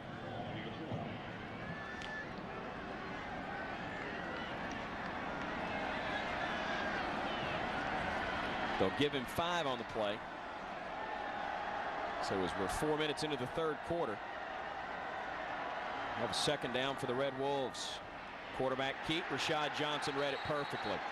Nowhere to go for Leonard after he faked the handoff inside the safety blitz, and very well read on the part of Rashad Johnson. Another one of those formation deals where when Arkansas State shifts, Rashad Johnson is going to come down, and his key must be to come on the blitz because he comes to the backside in order to take Leonard out of the play. How tough is it to put on the brakes if you're a safety with that blitz and make the stop in a run play? Well, if a quarterback is not in the process of throwing, he's a runner. I'd hit him. I don't mean in terms of letting up. I'm talking about in order to not overrun the play. Yeah, very difficult. You have to play under control at all times. 2nd and 7 on 3rd downs. They'll dump it off, and that one intentionally thrown incomplete as you had the intended receiver, Arnold, with about 3 red helmets around him. Eric Ayers was there as well as Brandon Fannie in coverage for Alabama, knowing that the screen pass was coming. Great job by Anders and Fannie and everybody in crimson, basically, as we'll see Schrabel come on to punt for the 5th time, averaging 38.5 yards per kick, and Arenas once more waiting on it, back at his 30. Another low wobbly kick. Arenas fields it, and we'll get a running start. But well covered by the Red Wolves, as the Tide will have it at the 43 when we come back to Tuscaloosa. 9 minutes, 58 seconds left to go at quarter number 3. Alabama trying to roll to win number 9 on the year.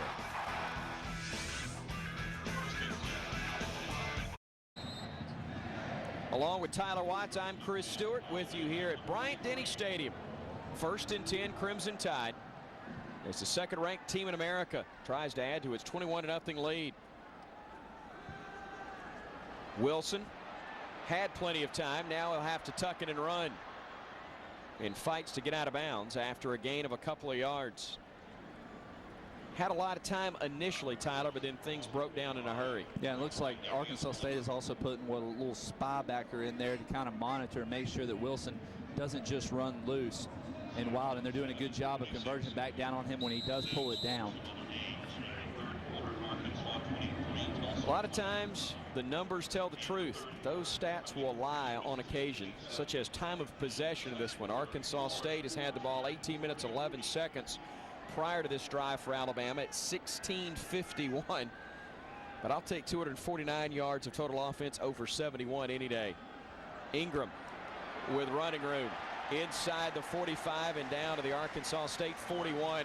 Mike Johnson absolutely bulldozing some room for Ingram and 14-yard gain. This is what you don't see in high school football, is a pulling guard be able to get out there but stay on his feet and not lunge towards that defensive back. A lot of times offensive linemen want to just kind of dive for him to try to make the block. Johnson and the rest of the Alabama offensive line, when they pull, they keep their feet under them and run to the block. Stover to the bottom of your picture. And John Parker Wilson checking off the line of scrimmage, still with 7 seconds left on the play clock. He'll go with a stretch handoff to Ingram, and he'll try to get to the corner. He'll get knocked out of bounds after a gain of about 3 yards. He lost the football. No, he didn't. Somebody lost a football on the sideline, but it wasn't Ingram. So I saw one rolling around over there, but Ingram will pick up 2, maybe 3 yards on the play. Arkansas State was going to bring pressure once again. Looked like John Parker Wilson checked off at the line of scrimmage. Actually, a helmet that came off. That's exactly what it was. That was the confusing part, because I thought it was Ingram that had his helmet knocked off, but I realized, nope, the equipment's intact. Must have been the football. Nope, he still got that. It was a defensive back that applied the hit and lost the headgear in the process.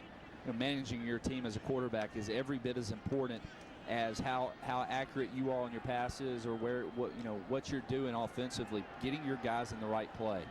Wilson looking to throw. Tried to unload at the last moment, but wisely Tyler tucked that thing away as he was going down. Yeah, it looked like he was trying to get a ball out to Upchurch, or at least in his vicinity, so that he could throw the football away, but there's just no way that was going to work out.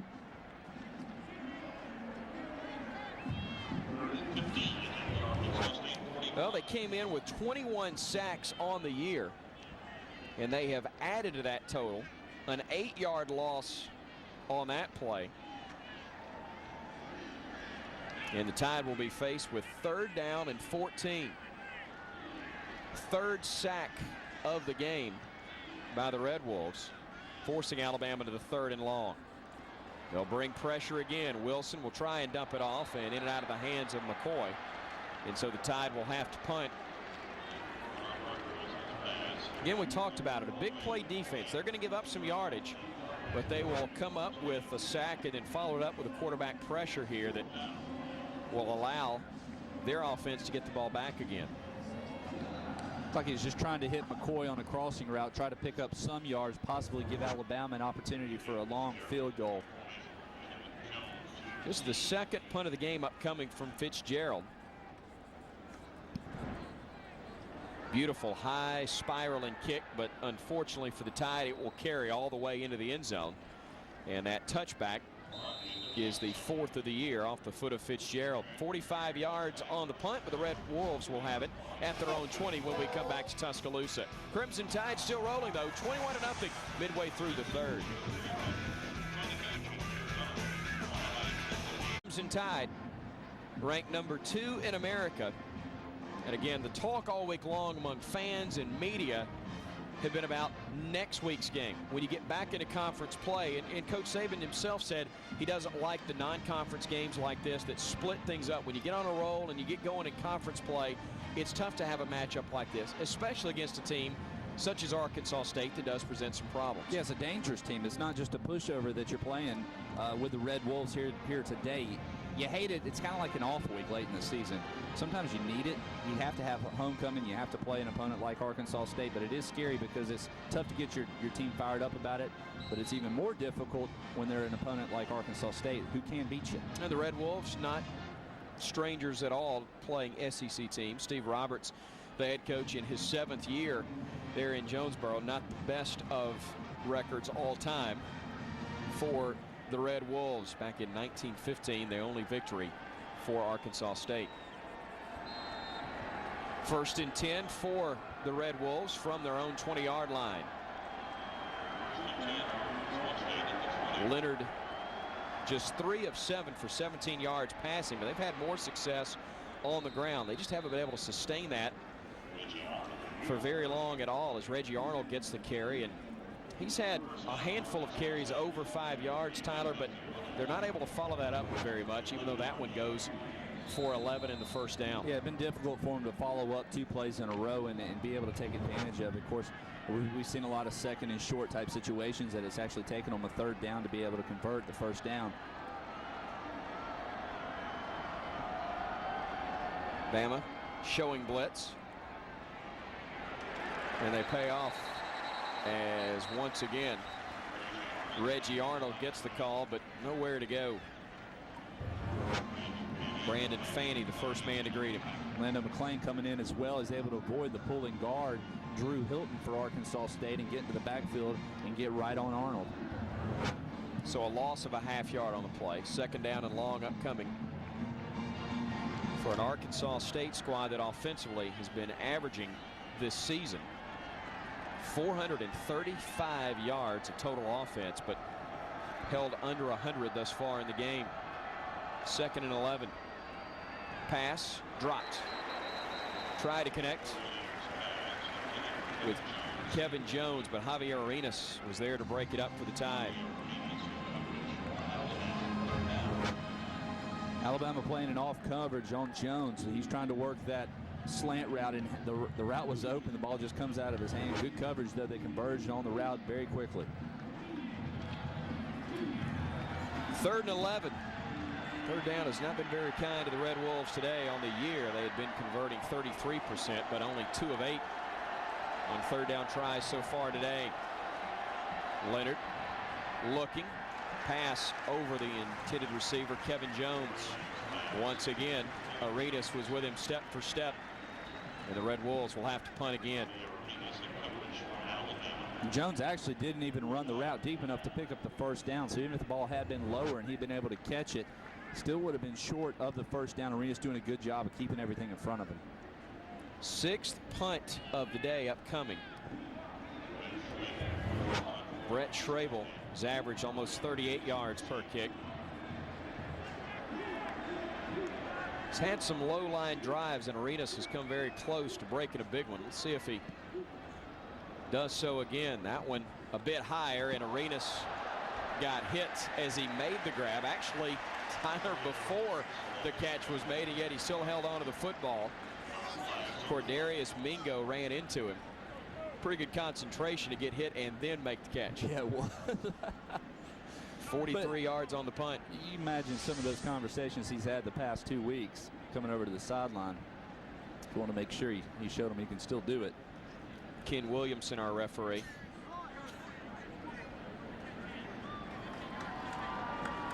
And so it'll be 1st down Alabama when we come back to Tuscaloosa. 5 minutes, 58 seconds left to go in the 3rd quarter. Crimson Tide with a commanding 21-0 lead over Arkansas State. Tide's done it without Glenn Coffey in the game in the 2nd half. Yeah, surprisingly, when you look at the offense and how well it did coming out the 2nd half on that first series, driving it down for the score, they did it without Glenn Coffey. When I saw Glenn Coffey on the sideline, the trainers were actually tending to his left shoulder. He was moving his arm up and down. I don't know, the extent of what he's dealing with. Obviously, it's enough to keep him out of that drive. So I'll keep him updated and keep you guys updated as well. Thank you, Barry. And Tyler, obviously in a game like this, the first thought for players and coaches, win the game. The other thought for fans, Lord, don't let anybody get hurt before that LSU game next week as you get back into conference play. Oh, isn't that the truth? You want as many younger guys to be able to enter the game as you can possibly get in there, but the ball of the game has to be obviously taken care of first. You want to keep your current guys healthy. You want to get the sick ones healed up. There's Terrence Cody. Mount Cody, they call him, 6'5", 365 out of Perkinson, Mississippi. Missed last week's game against Tennessee with a sprained MCL, and that was the same injury that Andre Smith had early in the year, forced him to miss one game, and Cody missing 2, but was back on the practice field. Limited action this week. You talk to people around the program and they fully expect him to be ready to go next week. May not be at 100% against LSU, but you can bet it'll be all hands on deck as the Tide heads to Baton Rouge. Second-ranked Crimson Tide leading Arkansas State 21-0. Darius Hanks in the ball game for Alabama. Number 15 is in the slot to the top of your picture, joining Julio Jones on that side. We haven't seen a lot of Hanks as of late. Inside handoff, Upchurch trying to find running room, but he'll be brought down. As the tackle was made by Dalen Walker, the 5'9" junior out of Milan, Tennessee. I mentioned Darius Hanks. He is a 6-foot sophomore out of Norcross, Georgia. A guy with a lot of talent, but has been limited in his action this year. He's had a couple of good weeks of practice, and Nick Saban said he wanted to try to work him in the rotation. He's getting that opportunity here. Wilson looking that direction, but instead goes to Jones at the 35. Jones at the 30, gets hit from behind, down at the 32-yard line. So another first down for Alabama, a 23-yard gain on the play. Great play there for Alabama. John Parker Wilson stood in the pocket well. Pressure once again coming from Arkansas State. Line picks it up well, finds Julio Jones on a little curl route, and then after he gets the ball, if he can get a step in open field without contact being made, he's able to make good things happen. So first down Alabama at the Arkansas State 27. Stover to the top of your picture momentarily as you'll have Hanks in the slot near side and Jones with Upchurch the lone setback, and the junior will get the carry, but he'll be brought down. In fact, a loss of a yard, maybe 2 on the play, as Alex Carrington had 14 tackles for loss coming in, has been somewhat quiet in this game. But again, he is kind of the home run hitter on defense. His 33 tackles, nowhere near the most on this Arkansas State team, with the 14 tackles for loss and 9.5 sacks coming in. He's a difference maker. Yeah, and Arkansas State has always been able to apply pressure on a quarterback when they have to pass, and he kind of leads the charge in that area. Walker, the tight end, offset to the right side with Mark Ingram back in the game, joining Wilson, who works from the gun. John Parker Wilson throwing, catch made by Jones at the 20. And that will set up a third down and short for Alabama. 2.5 yards will be needed to keep the drive alive. Important third down conversion here for Alabama. This is a good job on second and long of getting close to the marker, hitting that curl route once again. Alabama receivers have been able to press off and get some cushion with the secondary for Arkansas State. Bama 5 of 9 on third down conversion so far, as you get a good look at the freshman out of Foley, Alabama. And now senior John Parker Wilson working under center. Pressure coming, dumps it off, catch is made. Smelly 15, first down yardage inside the 10, and Brad Smelly has it down to the 9-yard line for Alabama.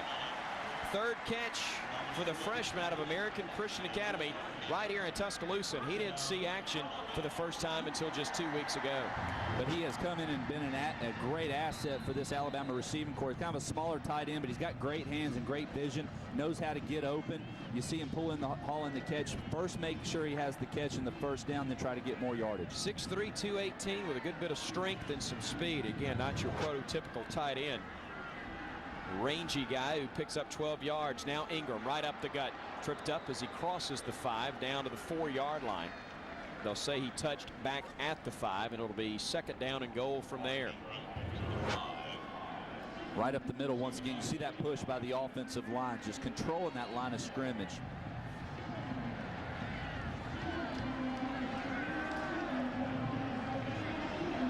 McCall and Walker, the 2 tight ends, with Stover and Jones the wideouts. Again, it's Ingram behind Wilson as the Tide tries to add to a 21-0 lead. Ingram up the middle into the end zone. Touchdown, Alabama.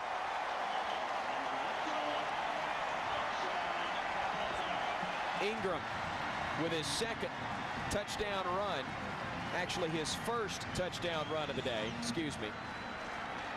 And on the year, his 7th. Right up the middle once again. That big offensive line just opening the way for Mark Ingram. He follows through, make sure he continues to drive those legs to get in the end zone. Tiffin on to try another extra point. That one is through, and the Tide leads it 28-0 with 2:20 to go in the third quarter. Very methodically, Alabama putting points on the board. 7 plays, 48 yards, 3 minutes and 38 seconds. You got to have that business-like mentality when you're playing a homecoming match. You got to be able to walk out on the field and take control of things when things aren't going good. Find a way to bounce back, and that's what winning football teams do. 3 rushing touchdowns today, 1 by Ingram, 1 by Upchurch, 1 by Coffee. Rashad Johnson, for good measure, a 32-yard interception return for a touchdown. And the Tide allowing a few to head out and celebrate homecoming a little bit early if they so choose. 2:20 to go. The Tide looking sharp. Now, the charge for coaching staff now. Make sure the guys don't start thinking about homecoming festivities a little bit early. Yeah, you can't let off the gas just yet. There's still a lot of game to be played here today. You got to make sure you continue to pressure Arkansas State and to try to improve and do the things right that you need to. You want to go into next week with a lot of momentum. You've done the necessary things so far, but finishing strong is something Nick Saban preaches day after day.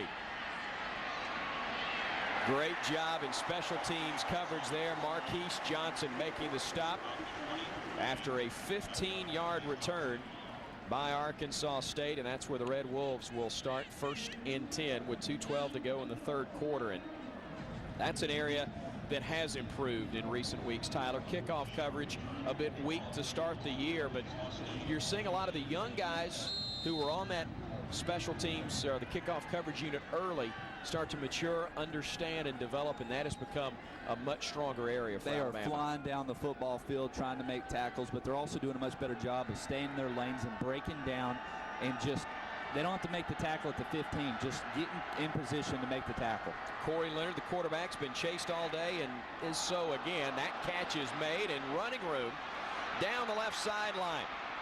Finally forced out of bounds was Jarrell Norman, the 5'9" junior out of Troop, Texas. 27 yards on the pickup. Well, Brandon Fanning dropped back in coverage for Alabama, and Marquise Jones was in coverage. Looked like Fanning, though, kind of knocked Johnson out of coverage there, and that's what allowed him to get open. Correct myself. It was number 9, not number 4. Jabari McClendon with the catch, and he was the team leader with 14 on the year coming in. But that one, his second of the day. 1st and 10 for the Red Wolves as they'll go right up the middle, and not a lot of running room there for the backup running back, Derek Lawson, 5'11", 214, and a freshman, as we said earlier, from Jonesboro. Inside give once again. McClain does a good job of getting to the hole and forcing, slowing the play down. 2nd down and 7 now.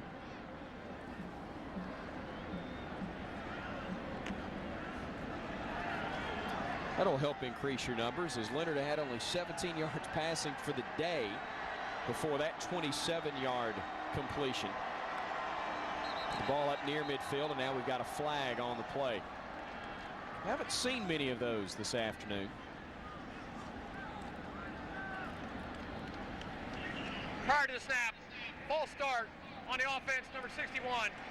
5-yard penalty. It remains 2nd down. Drew Hilton guilty of the false start. That's only the 6th penalty of the day and the 5th on the Red Wolves. Alabama's been flagged once for 10 yards, but now 5 penalties for just under 50 for Arkansas State.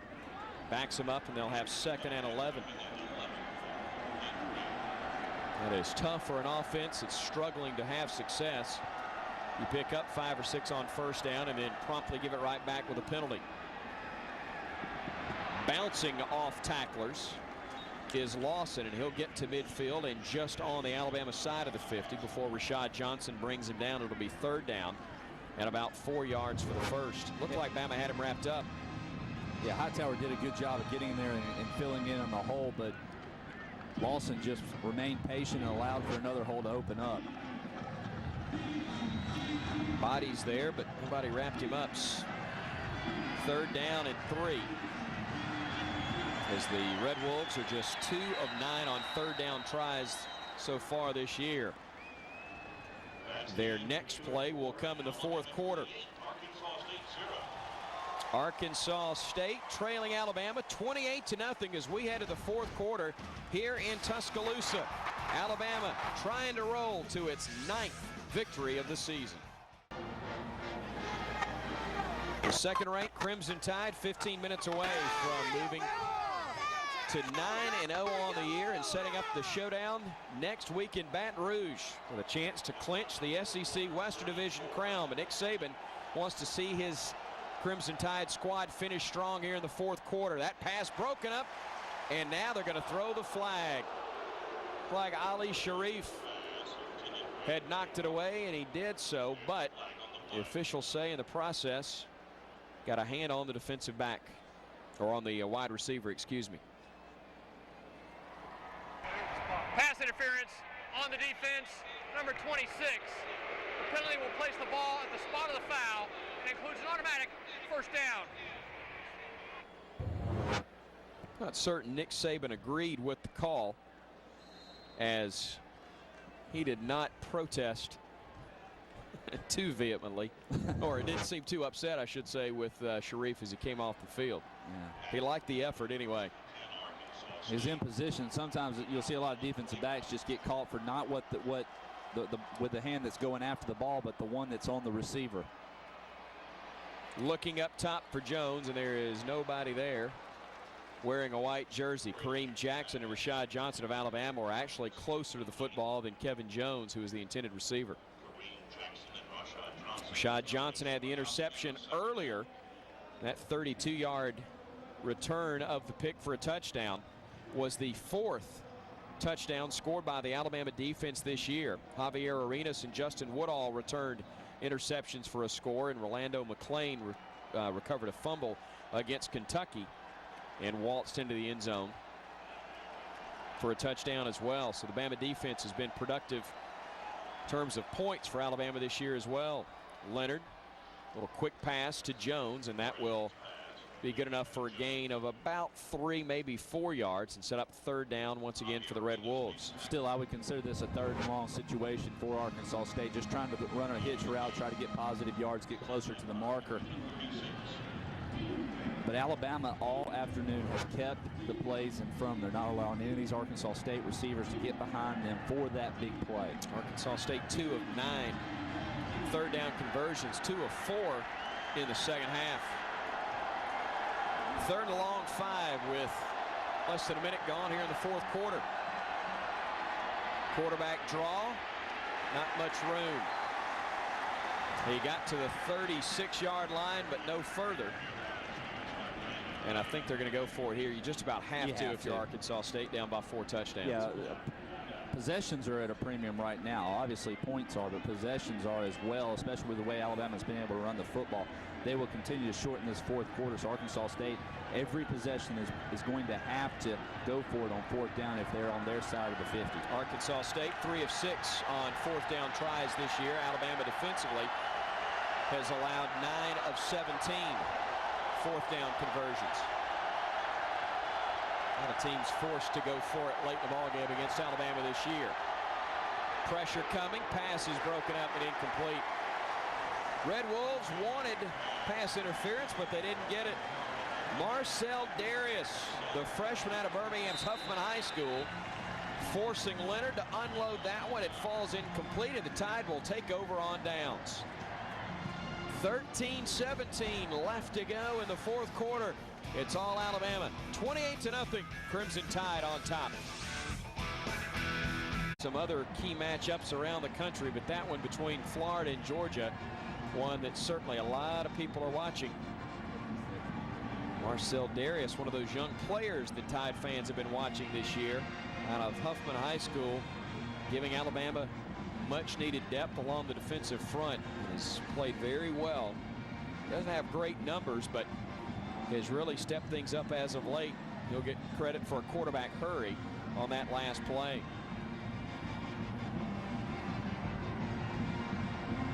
Marcel Darius and the Bama defense shutting out Arkansas State so far. In fact, the Bama D has even put points on the board. An interception return of 32 yards by Rashad Johnson, part of the 28-0 Bama lead. Wilson looking up top, looking for B.J. Scott, and just out of his reach, the youngster for the Crimson Tide out of Viger High School down in Pritchard, not able to reel that one in.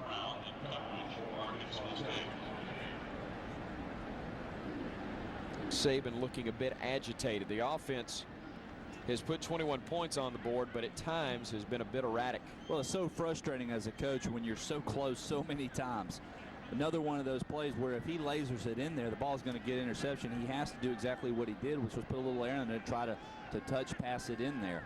Marcus Brown in coverage as the handoff this time will go to Ingram. A great change of direction to turn what would have been play for no gain into about a 4-yard pickup to the 40-yard line. Jeremy Gibson bringing him down, but Tide now faced with a third and about 6.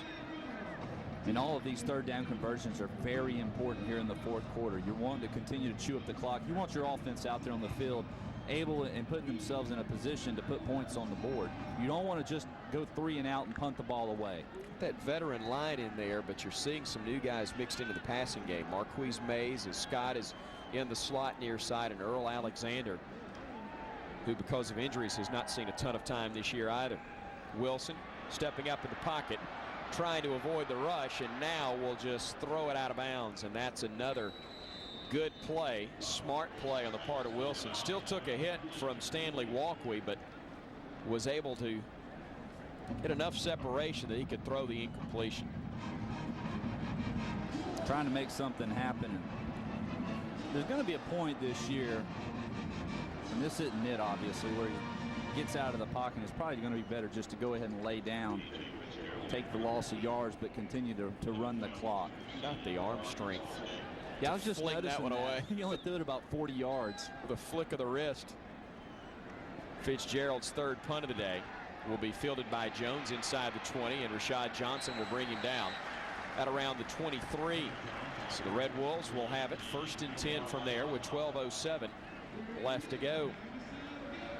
And we do see some different players mixed in defensively with the frontline guys from Alabama. Courtney Upshaw, freshman out of Eufaula, checking into the contest among some others.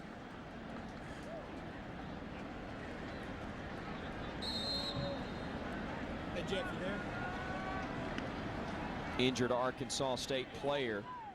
Earlier on radio, I'll ask you again on television, who do you want to see from the Tide perspective? I want to see Florida. I have not hesitated or backed down from that.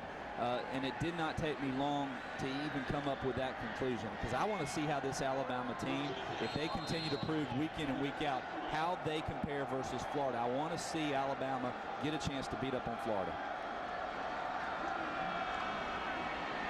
On the delay give, Reggie Arnold bouncing it to the outside, and he'll get knocked out of bounds after a gain of about 8 yards. Rashad Johnson making another tackle for the Crimson Tide. It's easy to see how this Arkansas State squad has won 4 ball games in the 7 that they've played coming into today's contest. They've got big play capability on both sides of the ball, but they have run up against a much more talented and skilled team today in Alabama. Yeah, but they have not backed down one bit, and they've continued to fight against Alabama. And as you mentioned, had a lot of big plays, just could not string that many together. Mentioned Courtney Upshaw in the game, so is Milton Talbert, number 90. As the give once more will go to Arnold, and he's going to be close to the first down. In fact, I think he picked it up for the Red Wolves.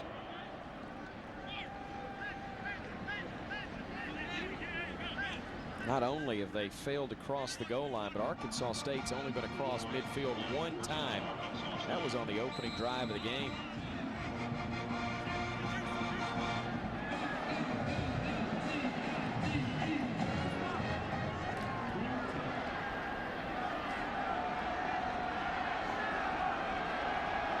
Leonard working from the gun. Going the handoff to Lawson right up the middle and just across the 40-yard line will be Derek Lawson as Josh Chapman makes the stop. Haven't talked a lot about Chapman today. He was spotlighted a lot more in that pregame against Tennessee, but the sophomore out of Hoover High School called on to replace Terrence Cody the last couple of weeks, and he's done a nice job. He's done a great job of controlling the middle of that line of scrimmage. He's rotated in there as well with Lorenzo Washington, and the both of them together have done a great job. You know, it's somewhat, it's going to be offensive pass interference. Needs to be. They may call Rashad Johnson for face guarding, but there was definitely contact from the Arkansas State side, and flag a little bit late coming in. We'll wait on the call from Ken Williamson. I think Nick Saban liked the call. Pass interference on the defense, number 24. 15-yard penalty from the previous spot. An automatic first down. Nick Saban agreed with Tyler Watts. We'll let you be the judge. Well, he didn't look back for it, but you see the wide receiver. Okay, I can understand now. Upon further review, you agree with it. In Johnson's defense, though, he's looking around for the ball, and all of a sudden he's got a wide receiver crawling across his chest. Well, what do? What do you do? They'll set up the wide receiver screen, and being brought down near the 40-yard line was Anthony Robinson. Keith Johnson there, along with Javier Arenas, actually the man that made the stop for the Crimson Tide. And Arkansas State obviously working with a no huddle, as you mentioned earlier. Possessions at a premium for a team that's down 4 touchdowns with 10 minutes to go. They'll give it to Lawson again, and he'll pick up a couple of yards, and is going to be close to another first down after Brandon Fanning makes the stop. For the Alabama defense, you want to kind of slow the game down. Obviously, Arkansas State's going to speed it up, but you want to make sure that you're preventing Arkansas State from having an opportunity to score, and that's very difficult to do. But as they get things going, they're running the ball very effectively now. You might want to stop the game here for a second, allow your defense to get a breather.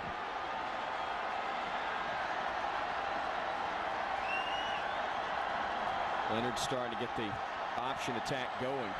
Play clock's at 0. See if it was a malfunction or. Prior to the snap, layup game on the offense, number 1. 5-yard penalty, remains first down. As Steve Roberts is pleading the case that the clock did not start properly, and he may have a legitimate beef, because they've not been whistled for that today, and they weren't anywhere close to being ready. They're still at the line of scrimmage checking off plays. Saban's still mad about that pass interference. Following the penalty, the 25-second clock should not have been set to 40 seconds. Therefore, there is no foul. We'll replay it down. Please put 25 seconds on the play clock.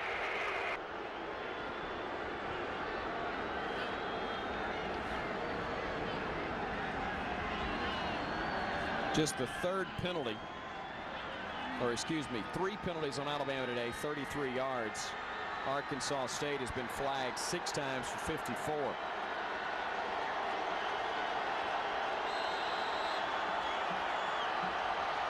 The crowd with a little something to get worked up about, as the Red Wolves are in Bama territory at the 35. Blitz coming. Pass is dropped. May have been deflected by Kareem Jackson, as Rolando McClain was putting pressure on the quarterback Corey Leonard, but that throw, an awfully nice one. That one had to have hurt as well. Of course, McClain didn't get as clean of a lick as I thought he did. Looked like Rashad Johnson was going to have an opportunity to come up, but Kareem Jackson is actually the one that stepped in front of the play. Maybe slightly underthrown, as now 2nd and 10 will be the play for Arkansas State. Alabama would love to pitch a shutout That is the one thing they have not done this year. In fact, they haven't done it since 2005 as that pitch winds up on the turf, and falling on it will be Arnold back around the 40-yard line. You've got to go back to a 17-0 win over Mississippi State to find the last shutout for Alabama's defense. And again, that was on November 5th of 2005. 5-yard loss on the play, so 3rd and 15 upcoming for Arkansas State.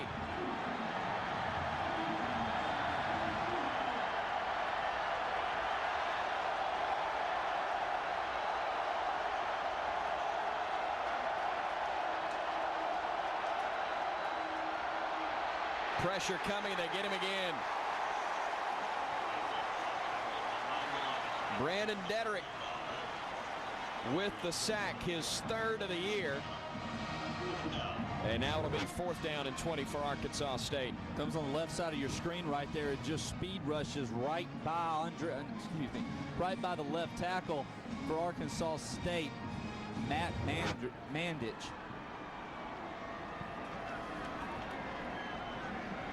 So on 4th down and 20, the Red Wolves with no choice but to go for it. 7:55 and ticking time left.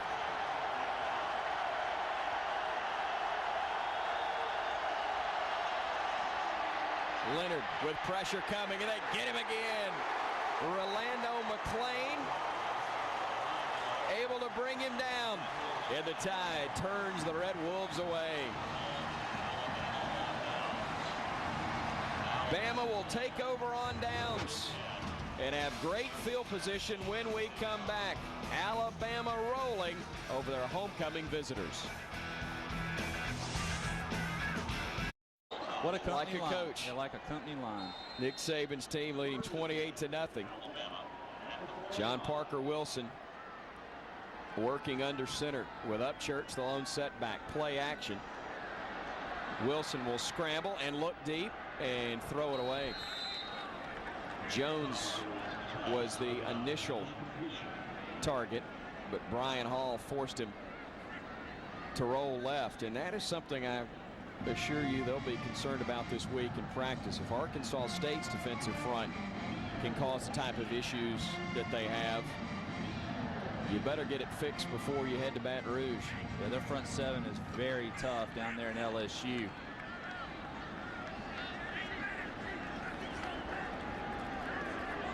Second and 10. Wilson on the slant. Jones shy of the first down by about a half yard. Yeah, I've been impressed. A couple of nice open field tackles by the secondary of Arkansas State today. And they know you better hit Julio Jones low if you're wanting a chance to bring him down, because if you tackle him up high, he's going to use that strength against you. And Jones holding, I believe, his left hand as he comes off the field. He got popped on that play and is obviously in some pain as he comes to the sideline. Quarterback keep, and that'll be enough for the first down. First down, Alabama. And the Crimson Tide moves the chains once again. Under 7 minutes to go. Tide leading it 28-0 over Arkansas State. 18 first downs on the day for the Tide.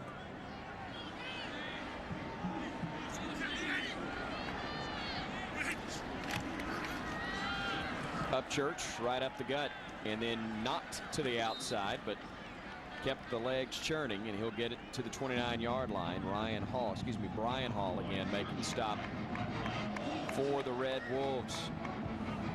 Upchurch making sure he holds tight on that football with all the contact. Arkansas State obviously will be attempting to strip the ball, keep the runners on their feet, and try to get a hold of that ball.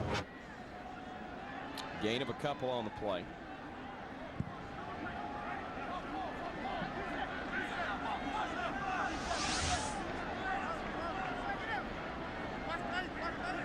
Ingram in the backfield, but Wilson will go to the air. Pass caught by Alexander, but they have danced around a little bit too long there, Tyler, instead of turning it upfield. Always easy to recognize the mistakes from up here, but I think that when he watches the film, he'll think the same thing. He's trying to square his opponent up and try to make a move on it, and understandably so, trying to get to the outside, but still a positive gain. So overall, a good completion. Good sight for Alabama. Julio Jones back in the game for the Crimson Tide. Alexander a little frustrated with himself that wasn't able to break that tackle and pick up the first down. 3rd down and 4 for Alabama. Wilson with the blitz coming. Steps up, unloads a pass, caught. Darius Hanks, first down Alabama. That's a tough throw and a great catch by Hanks to keep the drive alive. Working the middle on the crossing pattern once again, but John Parker Wilson does a great job of resetting his feet. Pressure's coming, he steps up in the pocket. How about Ingram with a nice block as well, picking up the pressure. You know, John Parker Wilson delivers a strike. I'm sorry, Tyler. That's the part of things that have changed for the Alabama backfield this year. They've improved so much in pass blocking, whether you're talking about Coffee, Ingram, or Upchurch. And even as far as this season, remember the Tulane game was where they had so much difficulty with the pass protection. They have definitely improved on it. Give Ingram inside the 10, bounces it outside. He will score. Touchdown, Alabama. Mark Ingram may have hurt himself on the play, but he finds the end zone, and the Tide leads it 34-0.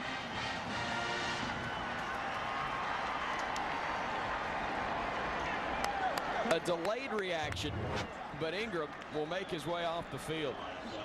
Travis McCall leads the way. All the defense washes down, and Ingram uses that balance once again to bounce it to the outside.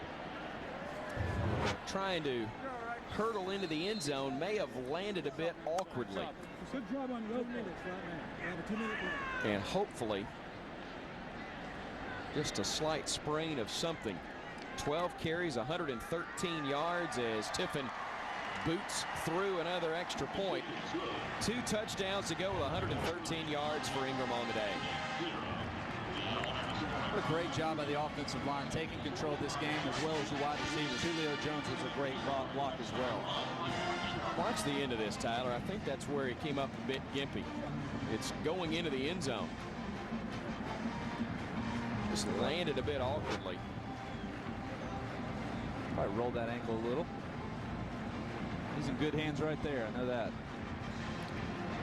Alabama's athletic trainer Jeff Allen leads a great medical staff here. And Ingram, who came into the ball game with over 420 rushing yards, now well over 500 for the year. Pair of touchdown runs in the second half, and Alabama now with a comfortable 35-0 lead over the Red Wolves. All right, I'll ask you the question, style point wise, is this enough for the voters that pick up the score on the wire and watch a few highlights? Are there enough there for Alabama to have a comfortable lead over Penn State? I think so. 35-0. What's wrong with that? You know, the defense has played great, and anytime you can get a shutout in college football, I think that's a huge plus. But let's face it, even if Alabama had won by a field goal or just a touchdown, I think Alabama holds their own future. You know, whatever, if they can win out, then they are going to be in a championship game. They don't have to worry about it. So what they need to focus on is just a week-by-week, game-by-game situation. Take care of business, win the football game regardless of how pretty or how ugly it is. I think it's going to be enough. We talked coming into the ball game how Arkansas State's defense had recorded a ton of sacks, 21 coming into the game, but it's Bama's defense that's been the sack exchange in this one. Bobby Greenwood with a couple of sacks there, and the Tide all day long has been in the face of Corey Leonard. Yeah, all afternoon they've been able to apply pressure in the backfield for Arkansas State. Just never allowed that Red Wolf offense to get in rhythm.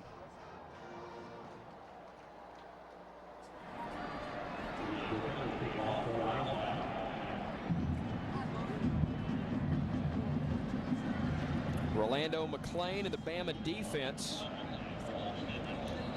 have been rock solid throughout the course of this game. Just going off memory, but I think there have only been 2 times that Arkansas State's offense has gotten into the Alabama half of the field. And no points so far. And Mark Barron saying happy homecoming as he delivers the hit following a 21-yard return. Mark Barron, one of those young guys, Tyler, out of St. Paul's High School down in Mobile. So highly sought after coming out of the prep ranks. Courtney Upshaw starts it, breaking up the wedge, and then Barron comes in and delivers a blow.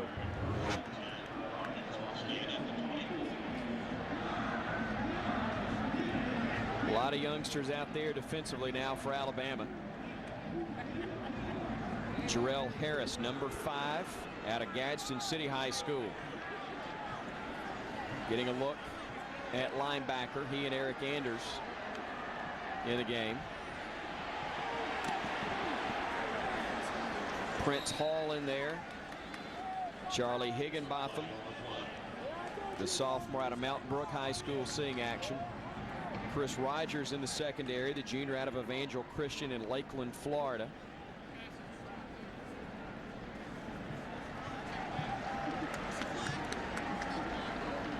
Also Luther Davis into the ball game now for Alabama. On the offense, number 87, 10-yard penalty. Repeat first down. JT Jordan guilty of the hold. And in all likelihood, that'll be your next quarterback in the game for the Crimson Tide. And Greg McElroy, the sophomore out of Carroll High School in Southlake, Texas. John Parker Wilson's day is likely done.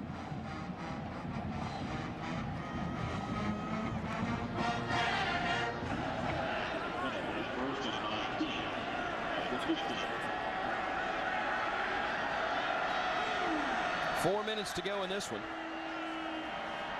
Leonard still firing. Pass is caught as they get back to the original line of scrimmage. This catch was made by Taylor Clements. Next week, it'll be a return to Sunbelt Conference action for the Red Wolves as they'll go to Florida International. Of course, for the Crimson Tide, it's back into SEC play at LSU for a 2:30 kickoff. It'll be televised live by CBS.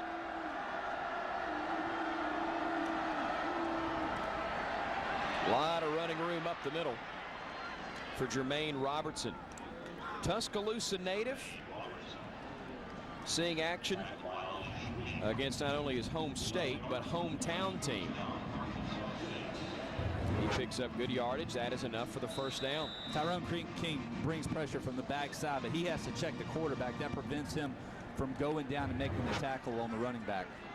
Robertson, 5'11", 228, out of Northridge High School. He is a redshirt freshman. And he'll get another carry. And gets near the 40-yard line. They'll spot him actually at the 39. Second down and 6 from there.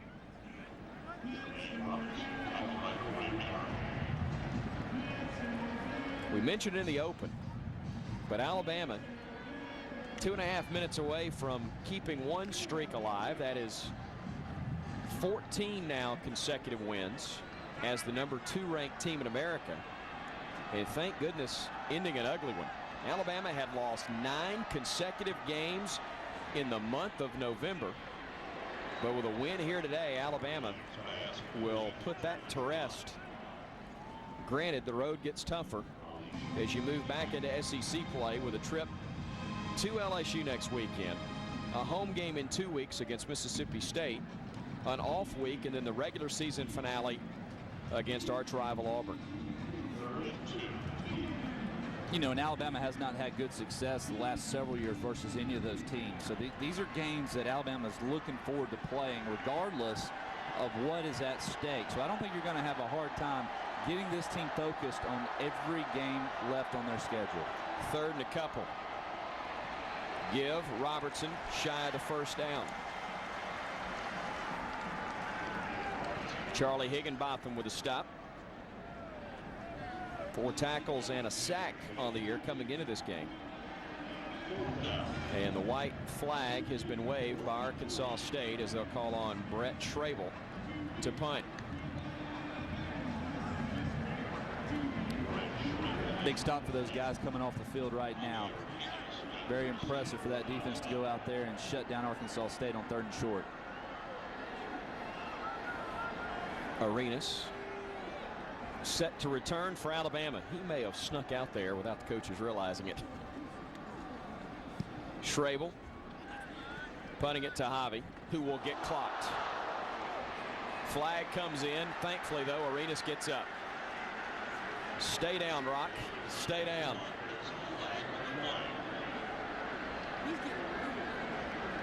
They'll call interference on the play, but Arenas Still called it.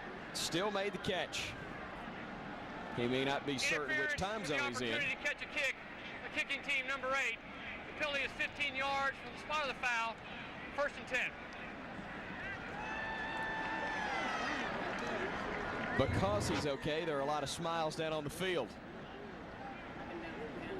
He may as well have had a bullseye rather than a number on the front of his chest, though, as he absolutely gets clocked on the play by Dominique Williams.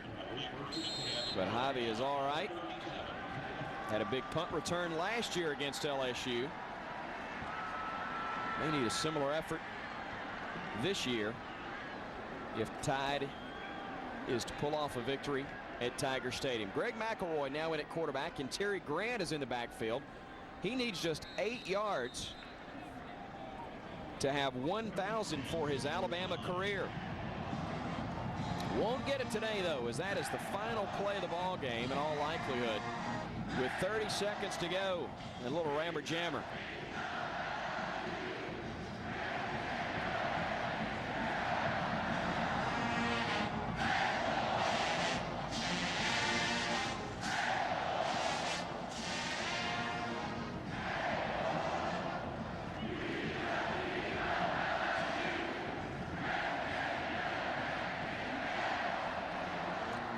One more snap, one more give, and that is your ball game. As Alabama, a very solid 35-0 win over Arkansas State. The Red Wolves fall to 4-4 on the year. Number 2 ranked Alabama improves to 9-0.